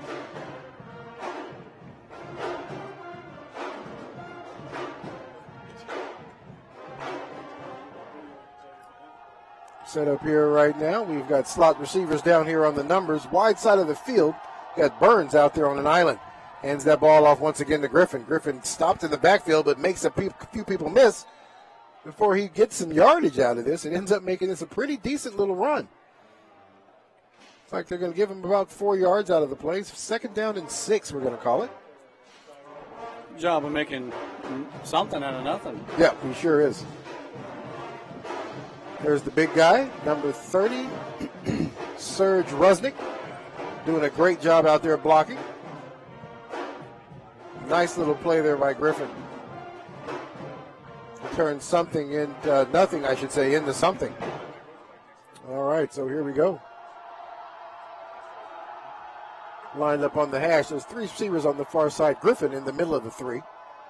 Hands that ball once again up to Eli. Eli is going to get down across the 30-yard line. Brought down by Napoleon for Heritage. It's going to bring up 3rd and 1. Napoleon and Scroggins manning those inside linebacker positions for the Timberwolves. Umimaki on the back end.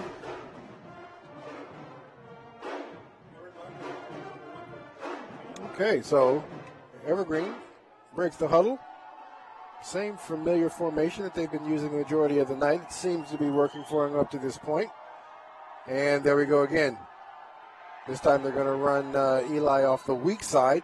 He is going to get enough to get the 1st down. He's going to get tackled right there at the, that looks like the 26-yard line. You bet. Napoleon again on the tackle for the Timberwolves. Replay, yeah, nice little to the outside. Looks like they were the guard was going to pull, but got hung up there on a guy that got through. He was supposed to pull around the outside, kick out that linebacker, and create some more yardage, but he kind of got hung up on an inside block. Slot formation. Eli, single receiver. Griffin goes into motion. Fakes it on the fly sweep and movement. There's a penalty on the play, so this will back them up 5 yards.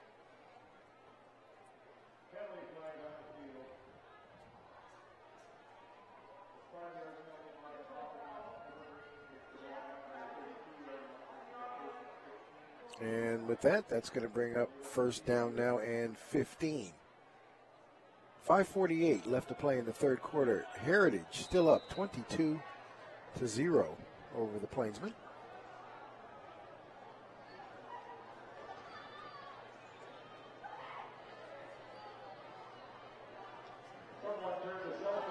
Coach Hyde, good shot at him. Here come the Plainsmen again. Slot receivers on either side. Finch looking to get that ball downfield. Decides better against it. Pocket collapse. He's going to get flushed out to the outside. Decides to bring it in himself and step into it. Great little run there as he gets down across the 25 and lays a nice hit on the defender out there. Makes the defender pay for stepping in there trying to make a tackle. We got two Timberwolves over there getting up slow. Here's a replay. Finch looks out to the right. It's covered. Steps up in the pocket. Scrambles around. Rolls to his right trying to find. Scoggins is out in front of him trying to keep him from getting around the corner. Forces him back inside. Oh, Umimaka coming there with his head down. Umimaka took a pop on that one. Scoggins looks like he is the guy down over there. We'll see who that is. I don't want to speculate. I didn't catch his number. In the replay, I thought I saw who that was, but it might not be it. So we'll see what's going on here. All right, so I tell you what, we'll see how quick he gets up.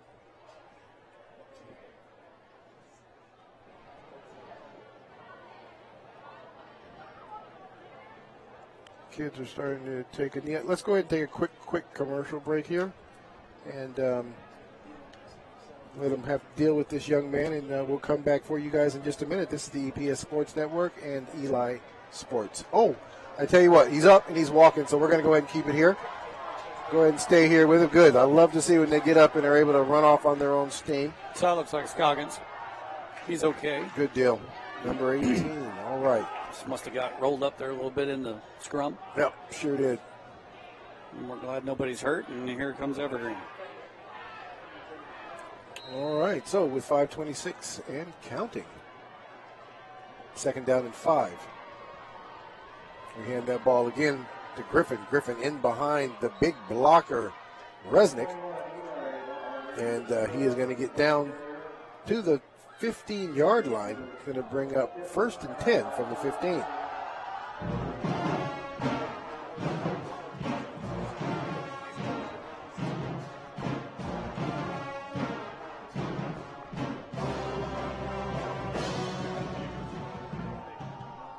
All right, so we break the huddle. 3 receivers at the bottom of the field and 1 at the top. Burns on an island up top by himself. Gives that ball up to Eli right up the gut, and he's going to pound his way down to the 10-yard line. Evergreen looks like they're doing what they do best now, Jet, and that's running the sure football. Do.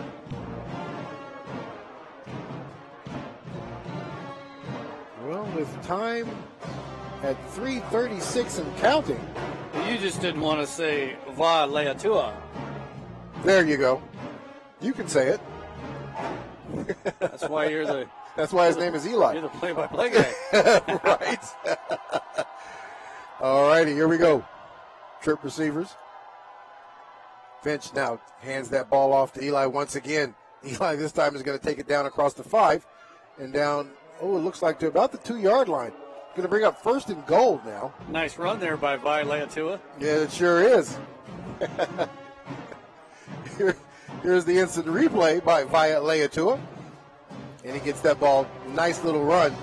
Oh, protect that ball, young man. He's going to get snatched down to the carpet down there at the 2-yard line. If it ain't broke, don't fix it. There you go. Go right back to the well again right here. This ball, third quarter's pretty much belonged to Evergreen, so they're going to definitely need to capitalize on this.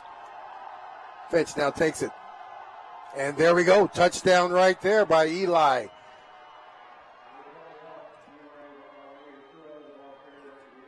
Eli. Pronounce his name for me one more time. Vi Leatua. Vi Leatua. Mm-hmm. That pretty much was his quarter. That was his series. That was him all the way around. Griffin had some nice runs. Oh, he did. In 2 series there, Evergreen able to get on the board here with 3 minutes and 49 seconds. In the third quarter, Evergreen punches it through on a clock-chewing ground and pound series right there for about 80 yards for the touchdown.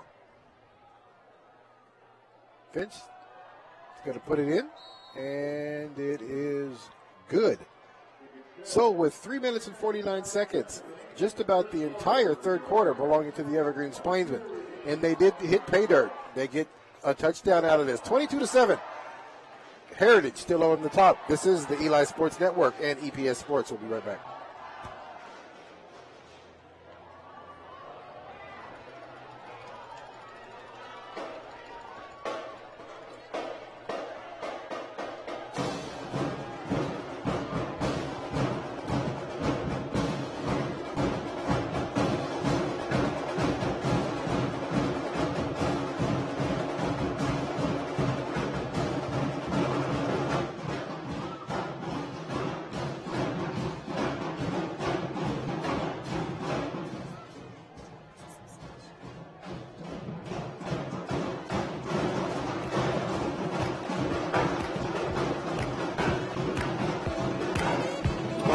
Welcome back here. McKenzie Stadium, Heritage and Evergreen battling it out. Heritage up 22-7. 3:49 left in the third quarter. Evergreen put together two real good series. The first series, turnover, get the ball, defense steps in, hangs in there for him, gets the ball back to him in a nice little 3 and out. And Evergreen takes the ball again from about their own 25, 30-yard line, chews up a lot of clock, takes it all the way down, just running ground and pound football. Yeah, they showed a sense of urgency there, Jet, and a lot of run game. Yeah, they sure did. They sure did. Which I thought they were pretty effective the first half running the ball. They just, they couldn't finish. Turnover on downs, penalties. Finch here looking for the referees to give him the go-ahead. He's going to kick that one away from Umiamaka. They're going to come up and get it. There is Medors, who makes a great little move there and is going to get out to about the 28-yard line before he's pushed out of bounds. Medors has had a game already. He can hang up the cleats right now and probably get my vote for player of the game. I kind of figured you were kind of leaning that way with just kind of the way you made sure you pronounced his name right, Oh, well, that wasn't me. That was a relative of his. Oh, good. Well, whoever's going to help us out. Appreciate it. But you wouldn't get an argument out of me if you picked that young man anyway. Says we need one more player. So important here, Jet, for Evergreen to get a stop. After that score, you don't want to go down and drive, nice long drive in the third quarter, score, and then give up a score. You are exactly right there. Evergreen's defense is going to need to give them another 3 and out. Give them some decent field position. Empty set. Oh. And that's going to be an incomplete pass. Intended receiver was Anthony Key on that play. Kind of happened the last series, too, where Terrace was a little off the spot. Yeah. Right? Yeah. And he was a little off there. So he's gone through ebb and flows where he's really thrown the ball really well, and they've executed a couple blown coverages by Evergreen. Helped Terrace out, but he's got to find his rhythm again. Yeah, he sure does.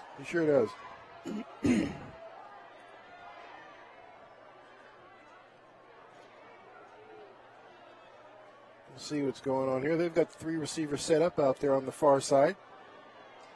Nice little flare out. Get the ball out there to the running back who's going to get away with it. Turn on the Jets there, and he's going to get stopped, upended by Burns right there at the 40-yard line.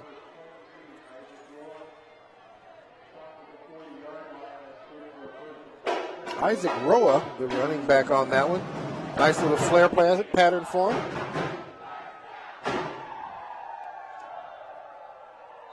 And there we go right there. Gets that ball right in stride and then just kind of takes off. Nice little block there by Umiamaka to get him around that edge.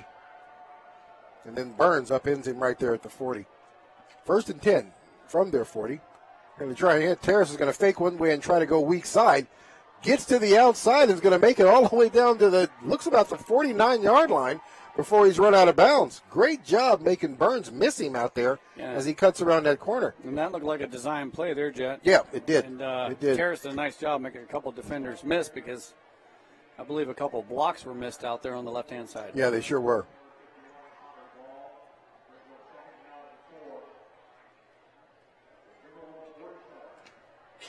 great job of picking up 6 yards. Well, here we go as the Thunder make their way in. Yep. They sure did.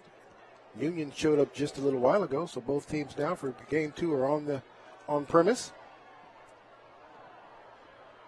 Nice little out route there for Umiamaka.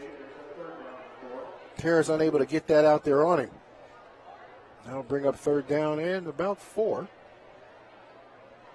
From their own, looks like 47-yard line.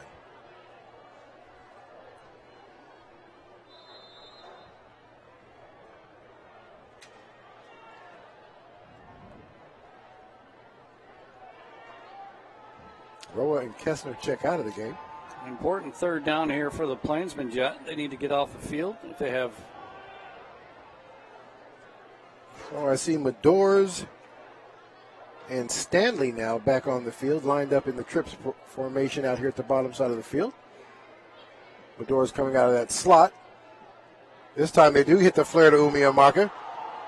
It's not going to be enough to get him the 1st down. He's going to get down to about the 46-yard line. Umiamaka, Beckham that catch. Yeah, he sure did. Didn't get much out of it, though.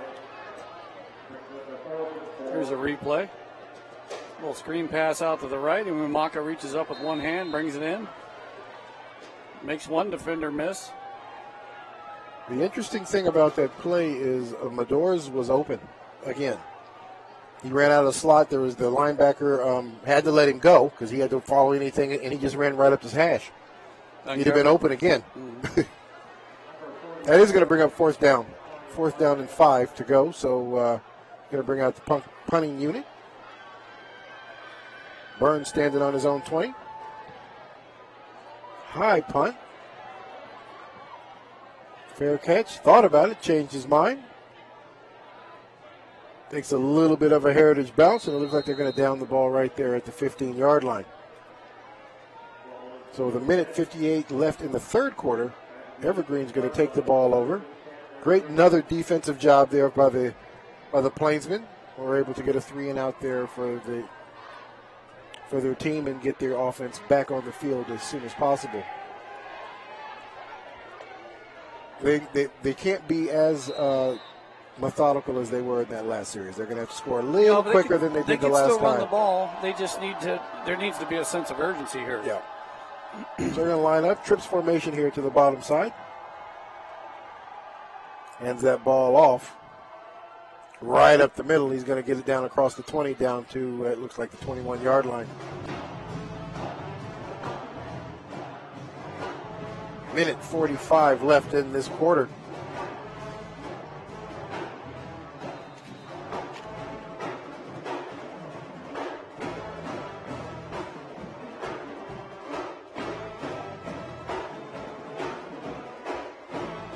Leatua. Eli was the running back on that one.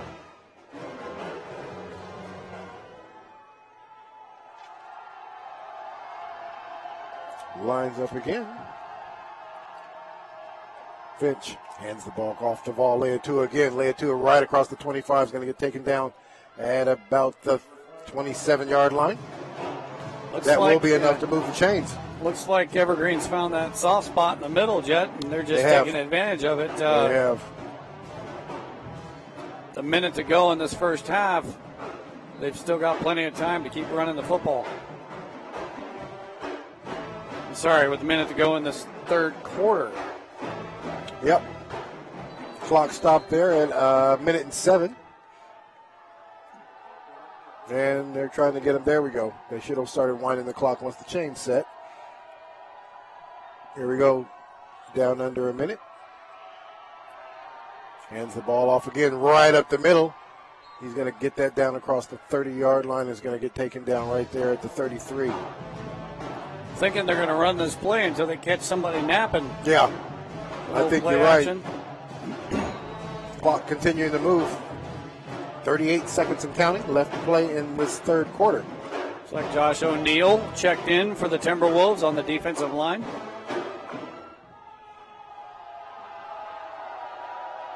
Got Trips receivers down here at the bottom. Cruz lined up on the numbers. Finch dropping back, looks downfield for a receiver. Has a man open in Burns. This time Burns tries to go catch it. Oh, that might have been face guarding just a little bit, but it looks like he's going to get away with it as he ran Burns out of bounds. Trying to go for that one. Not a bad idea to go for that on second and about 5. Nice play there by Patino Gonzalez, using his hip just to run with the receiver. Kind of just look back for the ball and force their way towards the sidelines.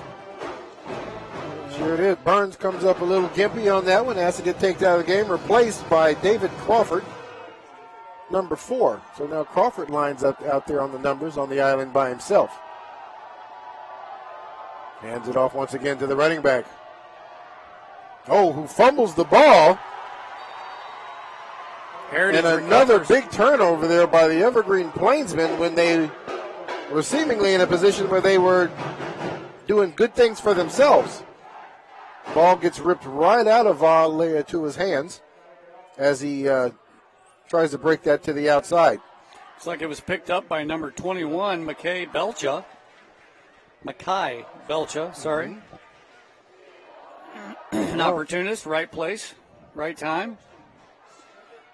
Yeah, brought down by Rubio. Yeah, he did strip the ball from him. So tackle strip and you know, we've kind of been we haven't really said a whole lot about it out loud on the mic, but we've been looking at each other about the way these guys have been holding the football, these running backs, and so you know that type of thing is bound to happen. You got to cover that thing up when you're in a crowd. So 1st and 10, Heritage deep in Evergreen territory on the turnover. Harris takes the ball himself right up the middle. Is going to break outside and get taken down right about the 21-yard line. Looks like it's going to be just a yard more than he needed, and we're going to move the chains. Crawford will have to step off for Evergreen for a minute. He lost his helmet. But I tell you, that passing game in the first half kind of opened things up for the Timberwolves. Yeah, it sure did. And with that being said, that is going to be the end of the third quarter.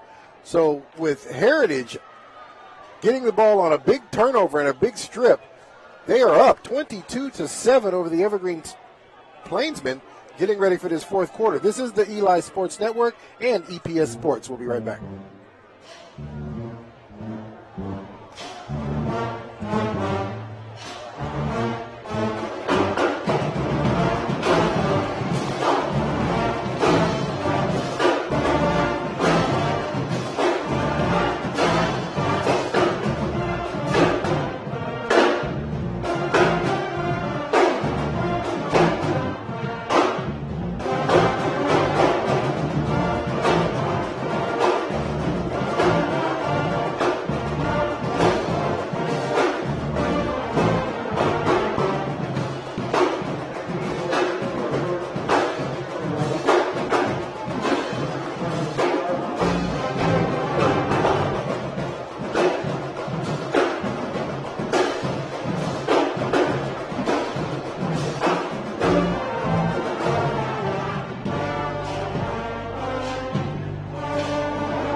Evergreen was on the move. Heritage now has the ball in Evergreen territory.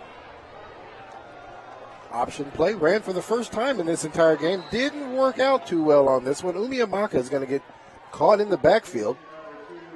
Tried to run that option into the boundary, which is always a tough thing to do.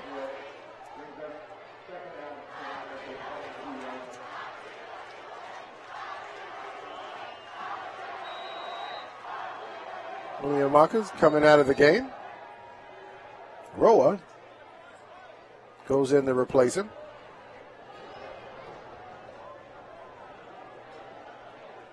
Looks like they're going to give him 0 yardages on this instead of negative yardage. So 2nd and 10 from official timeout.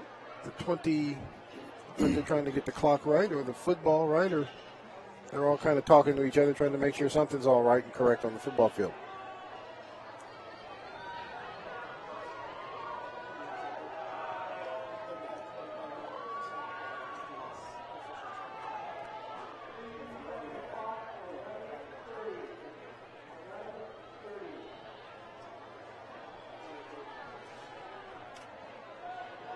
Okay, so they're going to.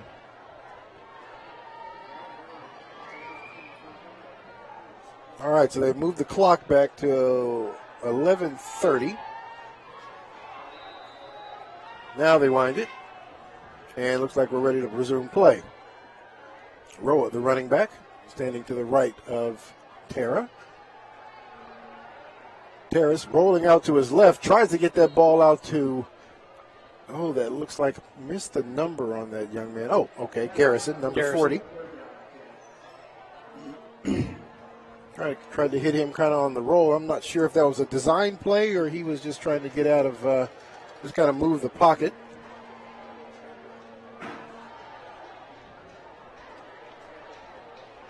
So that's going to bring up 3rd down and 10 from the Evergreen 22-yard line.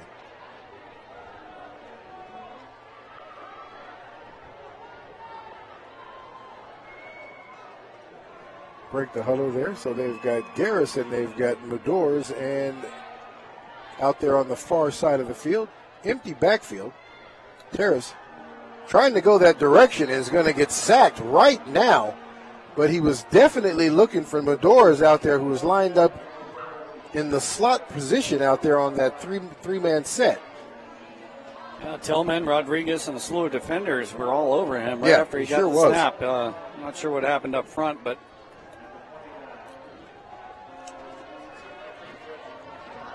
Terrace really had no shot there. Yeah. Inside blitz. Did not get picked up. Yeah, he had no chance. Had no chance. Nope, they line up the same trick receivers out there again. This time they got Stanley, Medor, and Garrison. He's looking that direction again. Nice little pass right up the middle to Garrison, who makes that catch and runs it all the way in for the touchdown. No flags on the play there. Nice, clean play there, and it looks like that's where they were trying to go the entire time.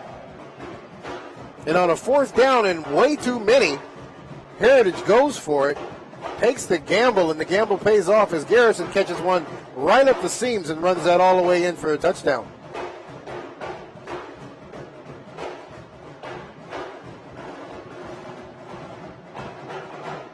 And that's been there. That out of that trip set, that 3-receiver set on either side of the field, just the way Evergreen has been lining up to defend that play, it leaves one of the two. It's wide open. It's wide open every single time. I mean, that's going to kill it. If you're running a cover 3, running 3 deep, and then since the middleman in a post, you're going to be open. Once again, as they've gone all game, they're going to go for the 2. Got a penalty flag here. Let's see what the call is. Delay a game, maybe? Yep, it is. So that'll back them up a little bit.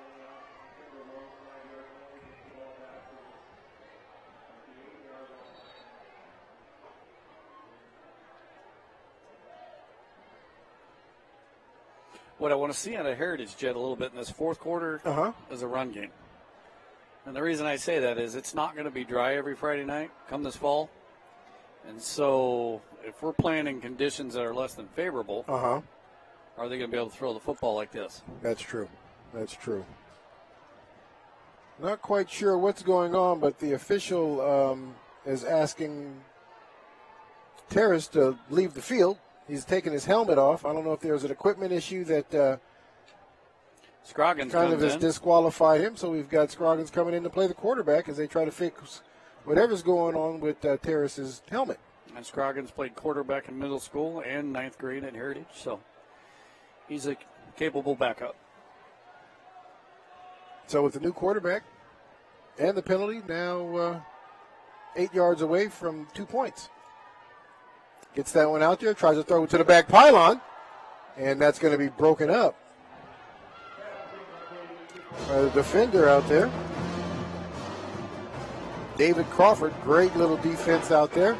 So with 10:18 left to play in this game, Heritage scores again. Big pass right up the middle to Garrison, 28-7. This is the Eli Sports Network and EPS Sports. We'll be right back.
kickoff. Heritage kicks that one out of bounds. Quarterback, head coach down there showing the kicker a little love for kicking that one out of bounds. Evergreen will now get the ball on their own. Oh, looks like the 21-yard line.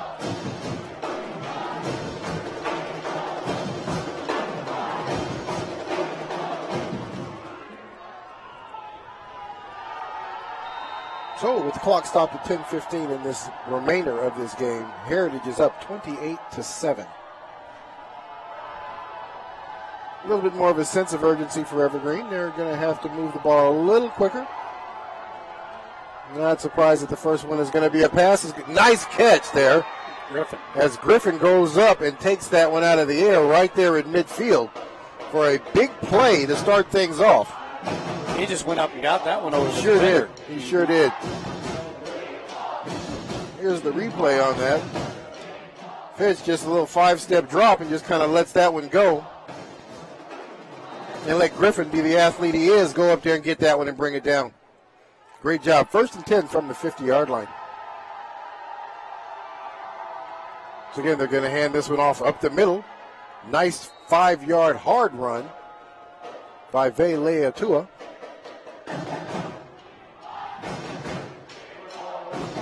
Going to bring up 2nd down and 5. Clock slowly becoming a factor in this game.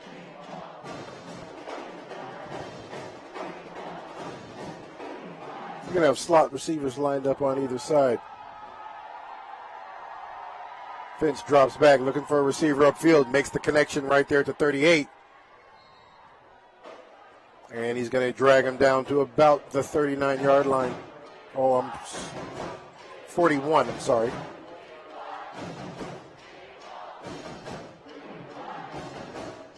That's going to be Burns making the catch. Trip receivers down here to the bottom of your screen there. Griffin lined up on the hash. They're going to give that ball right up the middle again to their running back, who's going to get it across the 40 down to the 38-yard line.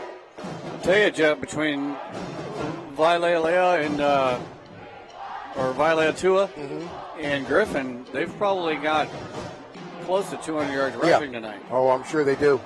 I'm sure they do. Don't have the points to show for it. Too many turnovers and penalties. But yeah. Those guys are grinding it out up the middle.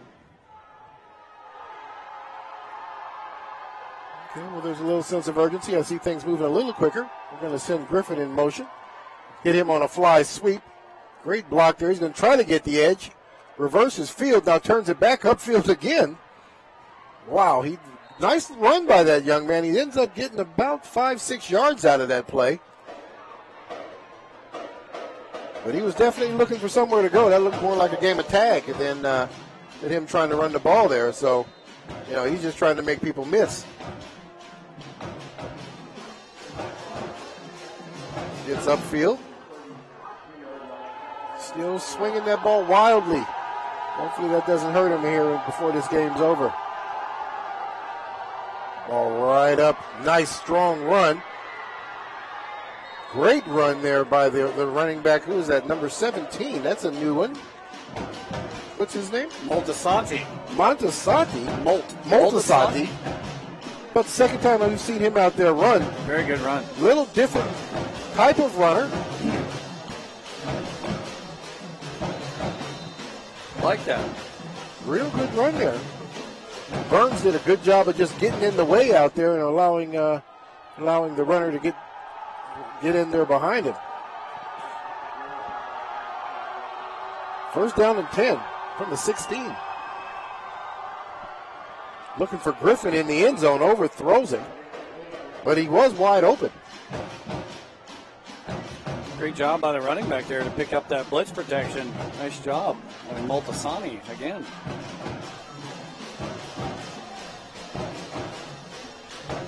Giving Fitch time to throw. Bring up a 2nd and 10 for the Plainsmen at their own 16-yard line. Heritage 16. At the Heritage 16-yard line. Okay, lined up trips again. Hands it off. Nice strong run again by the young man. He's going to take it down to the 11 before they hold him up.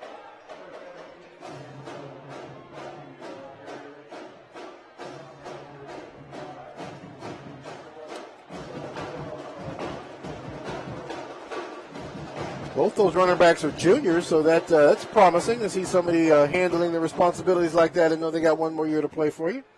Griffin checks out of the game. And Mr. Rusnick checks in. This time we're going to have a holding play. Valea Tua actually on that play, if he'd have stepped in behind his blocker, he probably would have got a whole lot more yards than that. Kind of a fold block there for Rusnick, who kind of stepped in the inside between the tackles to kick out that linebacker. If you follow that one in there, he'd have been nice. Here's the instant replay. You kind of see he kind of runs outside of the play just a little bit. Made it a little tougher for his tackle, number 59, to sustain that block when he bounced it on him. Alex Alexander was the lineman who was trying to seal that block for him to get underneath it.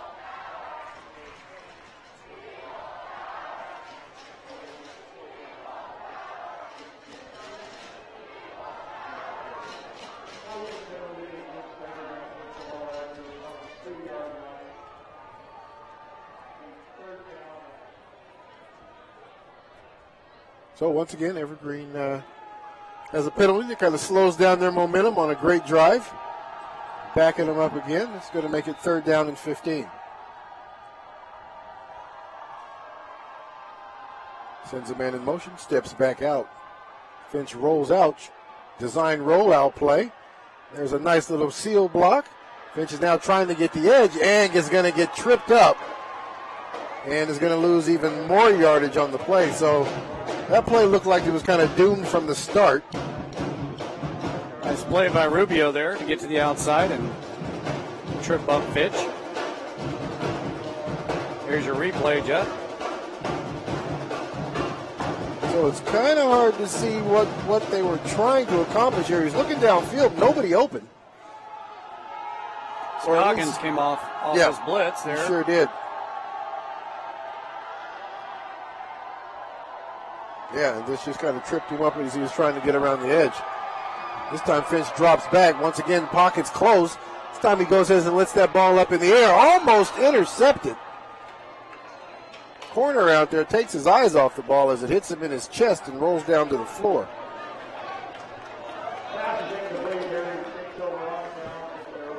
Heritage will take over on downs with 5:49 to play. That'll pretty much. So once again, with Evergreen on a good move, stalls themselves out with penalties and just missed assignments, and they're having to give the ball up on downs. Heritage now starting on their own 25-yard line. 5:49 left to play. They're up 28-7. The other two teams start to make their way onto the field for the second half of our doubleheader tonight. We've got the Union Titans going against the Mountain View Thunder.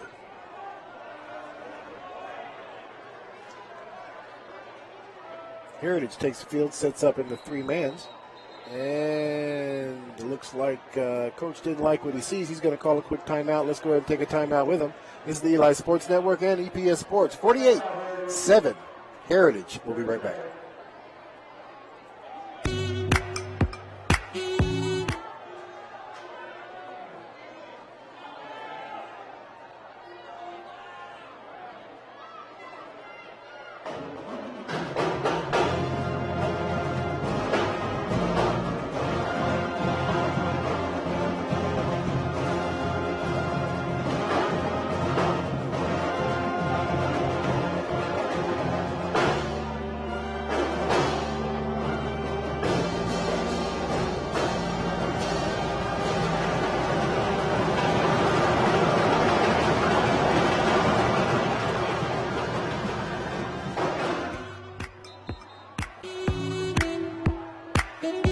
All right, and we are back from the timeout there. Coach is running off the football field, gets everybody set up, comfortable about the play he's got called apparently.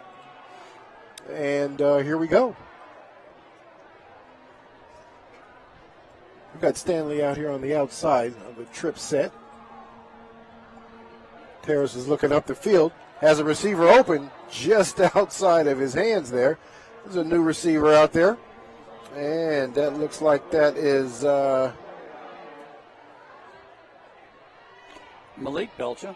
Malik Belcha. I think you've said his name already one time before. I did. I said Mackay, his brother. They're twins. Ah, there you go. Seniors. There you go. And I tell you what, Malik ran a great little route there. Broke it off just inside of the corner. Where left him wide open, had the corner on his back. Mm-hmm. So running a pretty good route there. Going to get the ball out to Umiamaka, and that's not going to work out. Going to lose about a yard on that play. That play's really designed, Jet, to get to the far outside corner here. And he stopped, tried to cut it back. Not much doing. No, not at all. So here we go again. Terrace is going to be breaking the huddle here. We got a good one coming up in game 2 with the Union Titans and Mountain View Thunder. We do. They've set up again, this time designed run for the quarterback right up the middle of the field. He gets down across the 30 and is going to get taken down at the 33-yard line. 2 yards away. He's got to get to the 35 for the first down.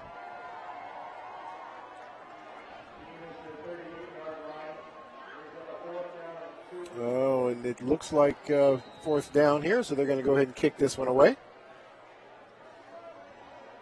Clock continuing to running, just under 4.5 minutes left to play. Kozik, one of the deep men, along with Burns.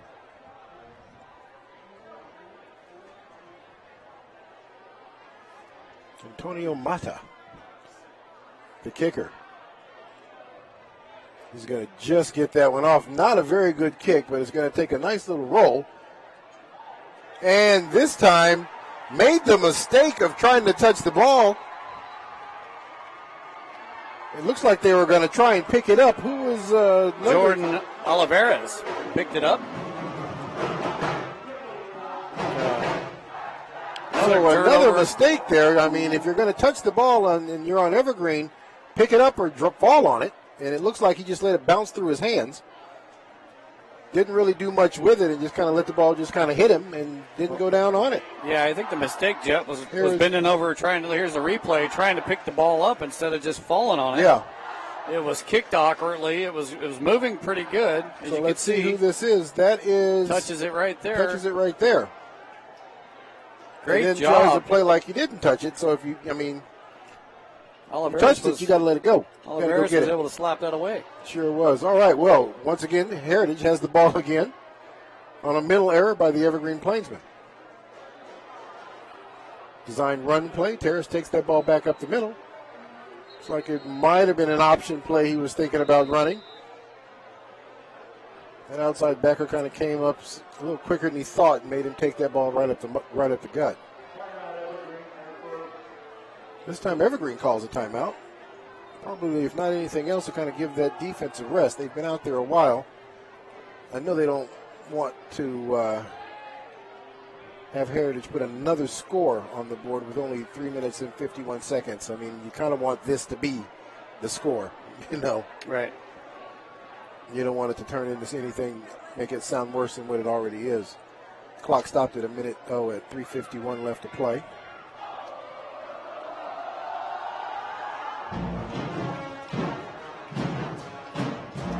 Coach James Young comes out on the field talking to his players there.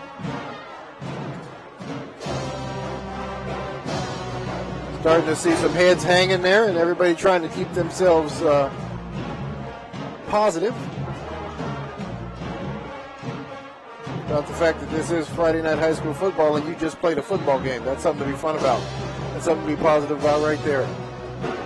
Here we go. Huddle's broken. Here we go.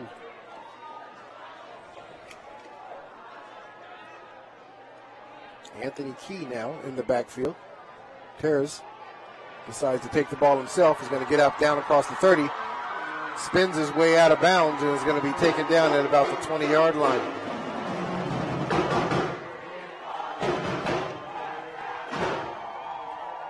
David Crawford there to make the tackle. I think Terrace is feeling that effect on his ankle. I'm not sure what's going on there, but doing a little limping.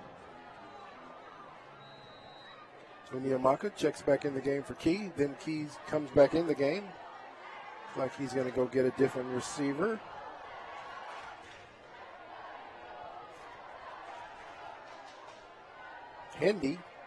Chase Hendy checks out of the game.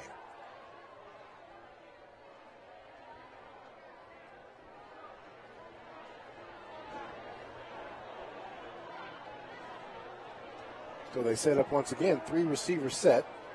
Keys to the outside. Umiamaka gets the ball. He's going to take it up the middle. Is not going to get much out of it, possibly a yard. 2nd down and 9. Clock continues the run. 3.5 minutes left to play.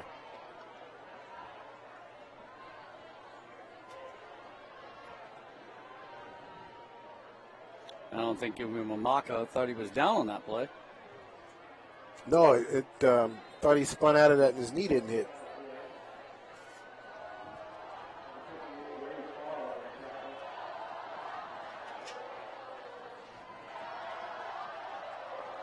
So here we go again. Trips formation to the far side. Umiamaka flares looking for a man coming across the middle. Garrison wide open. Couldn't hit him. Harris unable to get the ball to him. Same route that he ran when he scored the touchdown to put him up 28-7.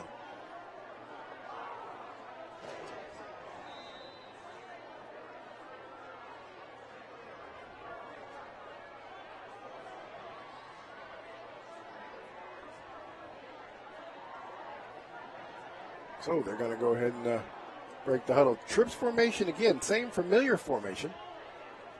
Wide side of the field. It's again looking for the guy up the middle, and they're going to go be down at the 1. Medors coming out of that slot position, running right up the hash marks. This time he able to make the connection. Going to bring up a 1st down, 1st and 10 from the 1-yard line. Here's a replay. And there it is, all day long. You got the corner out there. Burns stuck between the outside guy and the slot guy, and the safety picking up the inside receiver. Well, they've got to set up to every decision they make is wrong. But if you run 3 receivers if you flood one side with 3 receivers, there's not enough defenders. There's not enough defenders on a cover 3. You just can't do it. And here we go again. And this time they're going to go. Medors out there on an island, and he's unable to bring that one in. Crawford, the defender. So with 2:13 left to play in this game, Heritage, well, not yet. Haven't scored just yet. But they are going to go on to victory. Yes, they are. That part is for sure. Is that Coach Math down there in his green pants? Not his green jacket? I haven't seen him. Yep, that sure is him. Interesting little outfit Coach got on today. Trying something new. Usually it's the green jacket. Yes. No. This week's the green pants. Going to swap it up this week. All right, here we go. Set up again. Trips. Medors set up on the inside slot. And Harris is going to take it himself and pitch it out to Umiamaka for the 1-yard touchdown. Nice design play there. Yeah, sure is. Sure is. So that's going to push Heritage to 34.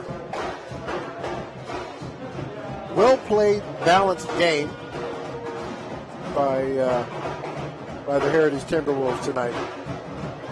Evergreen helped them out a little bit, but I think all in all, they played a pretty solid game. Their coaches and staff should feel pretty good about the way these guys played and kind of got better as the night moved on. Oh, and they're going to go ahead and kick one. And it is off to the side. So with 2:08 left to play in this game, Heritage puts some more on the board. 34-7 over the Evergreen Plainsmen. This is the Eli Sports Network and EPS Sports. We'll be right back.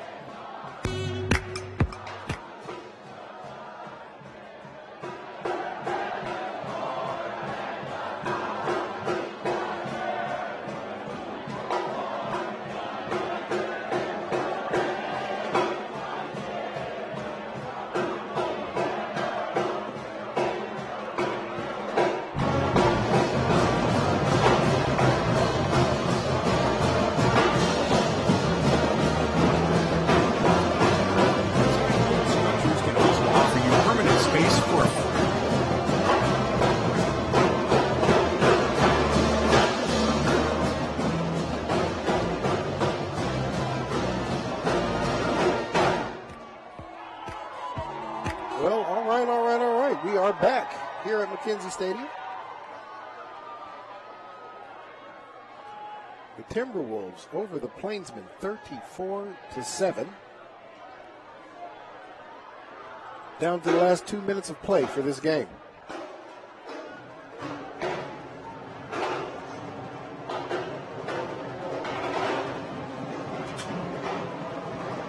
We're ready for the kickoff here. And it is off. It's going to be a short kick, picked up right there at the 25. Crew's going to get the ball. He's going to make it to the 35 and down to the 40 before he's run out of bounds. Nice little return.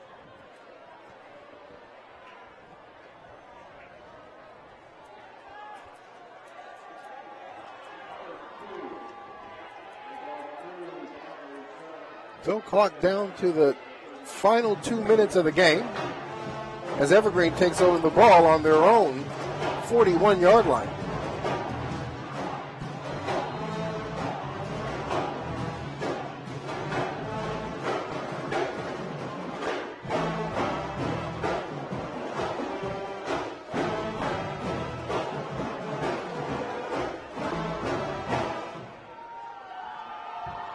Evergreen lines up, slot receivers on either side.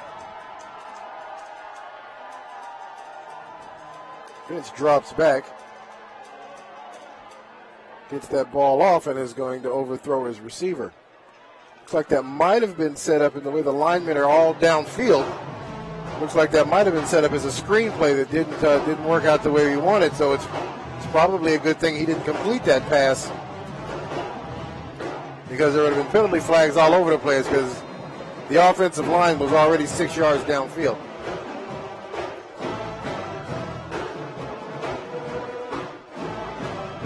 It's going to bring up 2nd down and 10. Incomplete pass, so the clock stops at 1:53. Finch once again looks for a receiver, makes the connection out there. He's going to get the ball out across the 50-yard line and then fumbles the ball just as he's crossing the 45. Heritage recovers that, and it's the Heritage Timberwolves ball going back the other direction.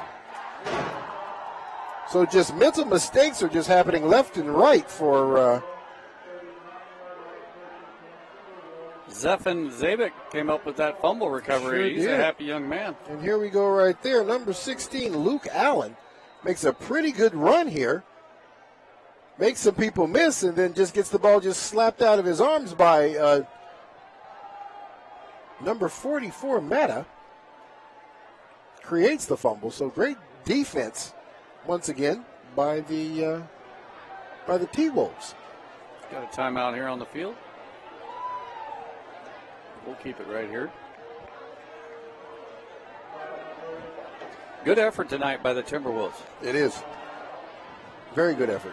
Sound, well-played game on both sides of the ball. Gave their fans something to cheer about. Evergreen fans, not so much over there. Yeah, not so much at all. There's too many turnovers and too many penalties, Jet. Yep, I have to agree with you on that. not nearly as focused this week as they were in week one.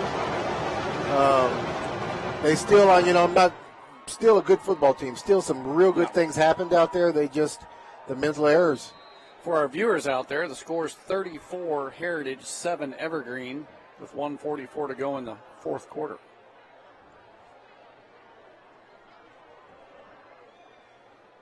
All right, so here we go. Heritage has the ball on their own 39-yard line. Going to hand that ball off right up the middle.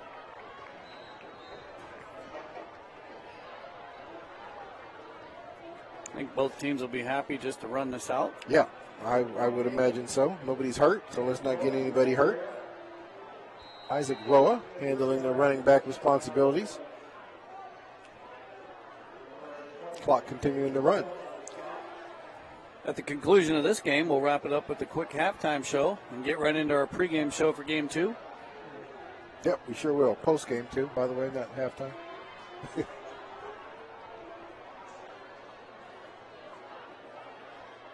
It's a little option play. This time, Evergreen defense all over that. They're going to lose the 2 yards, 3 yards they gained on the last down. Back to 3rd and 10. Like Scoggins has taken over at quarterback for Heritage. Yes. We'll give him some PT before Terrace graduates.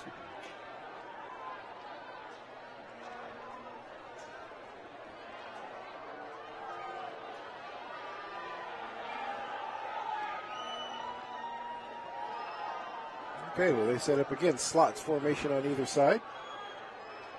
Hands that ball off to the running back again. That's where he's not going to have anywhere to go. He gets back to about the 40-yard line. It's going to bring up 4th down. Down to the last 6 seconds. This will be the final play of the game. So, with the score, the time running down to 0-0, Heritage wins this one tonight big, 34-7 over the Evergreens Plainsmen. We'll come back with the post-game show here and start setting up the next game. This is the Eli Sports Network and Eli Sports and EPS. We'll be right back.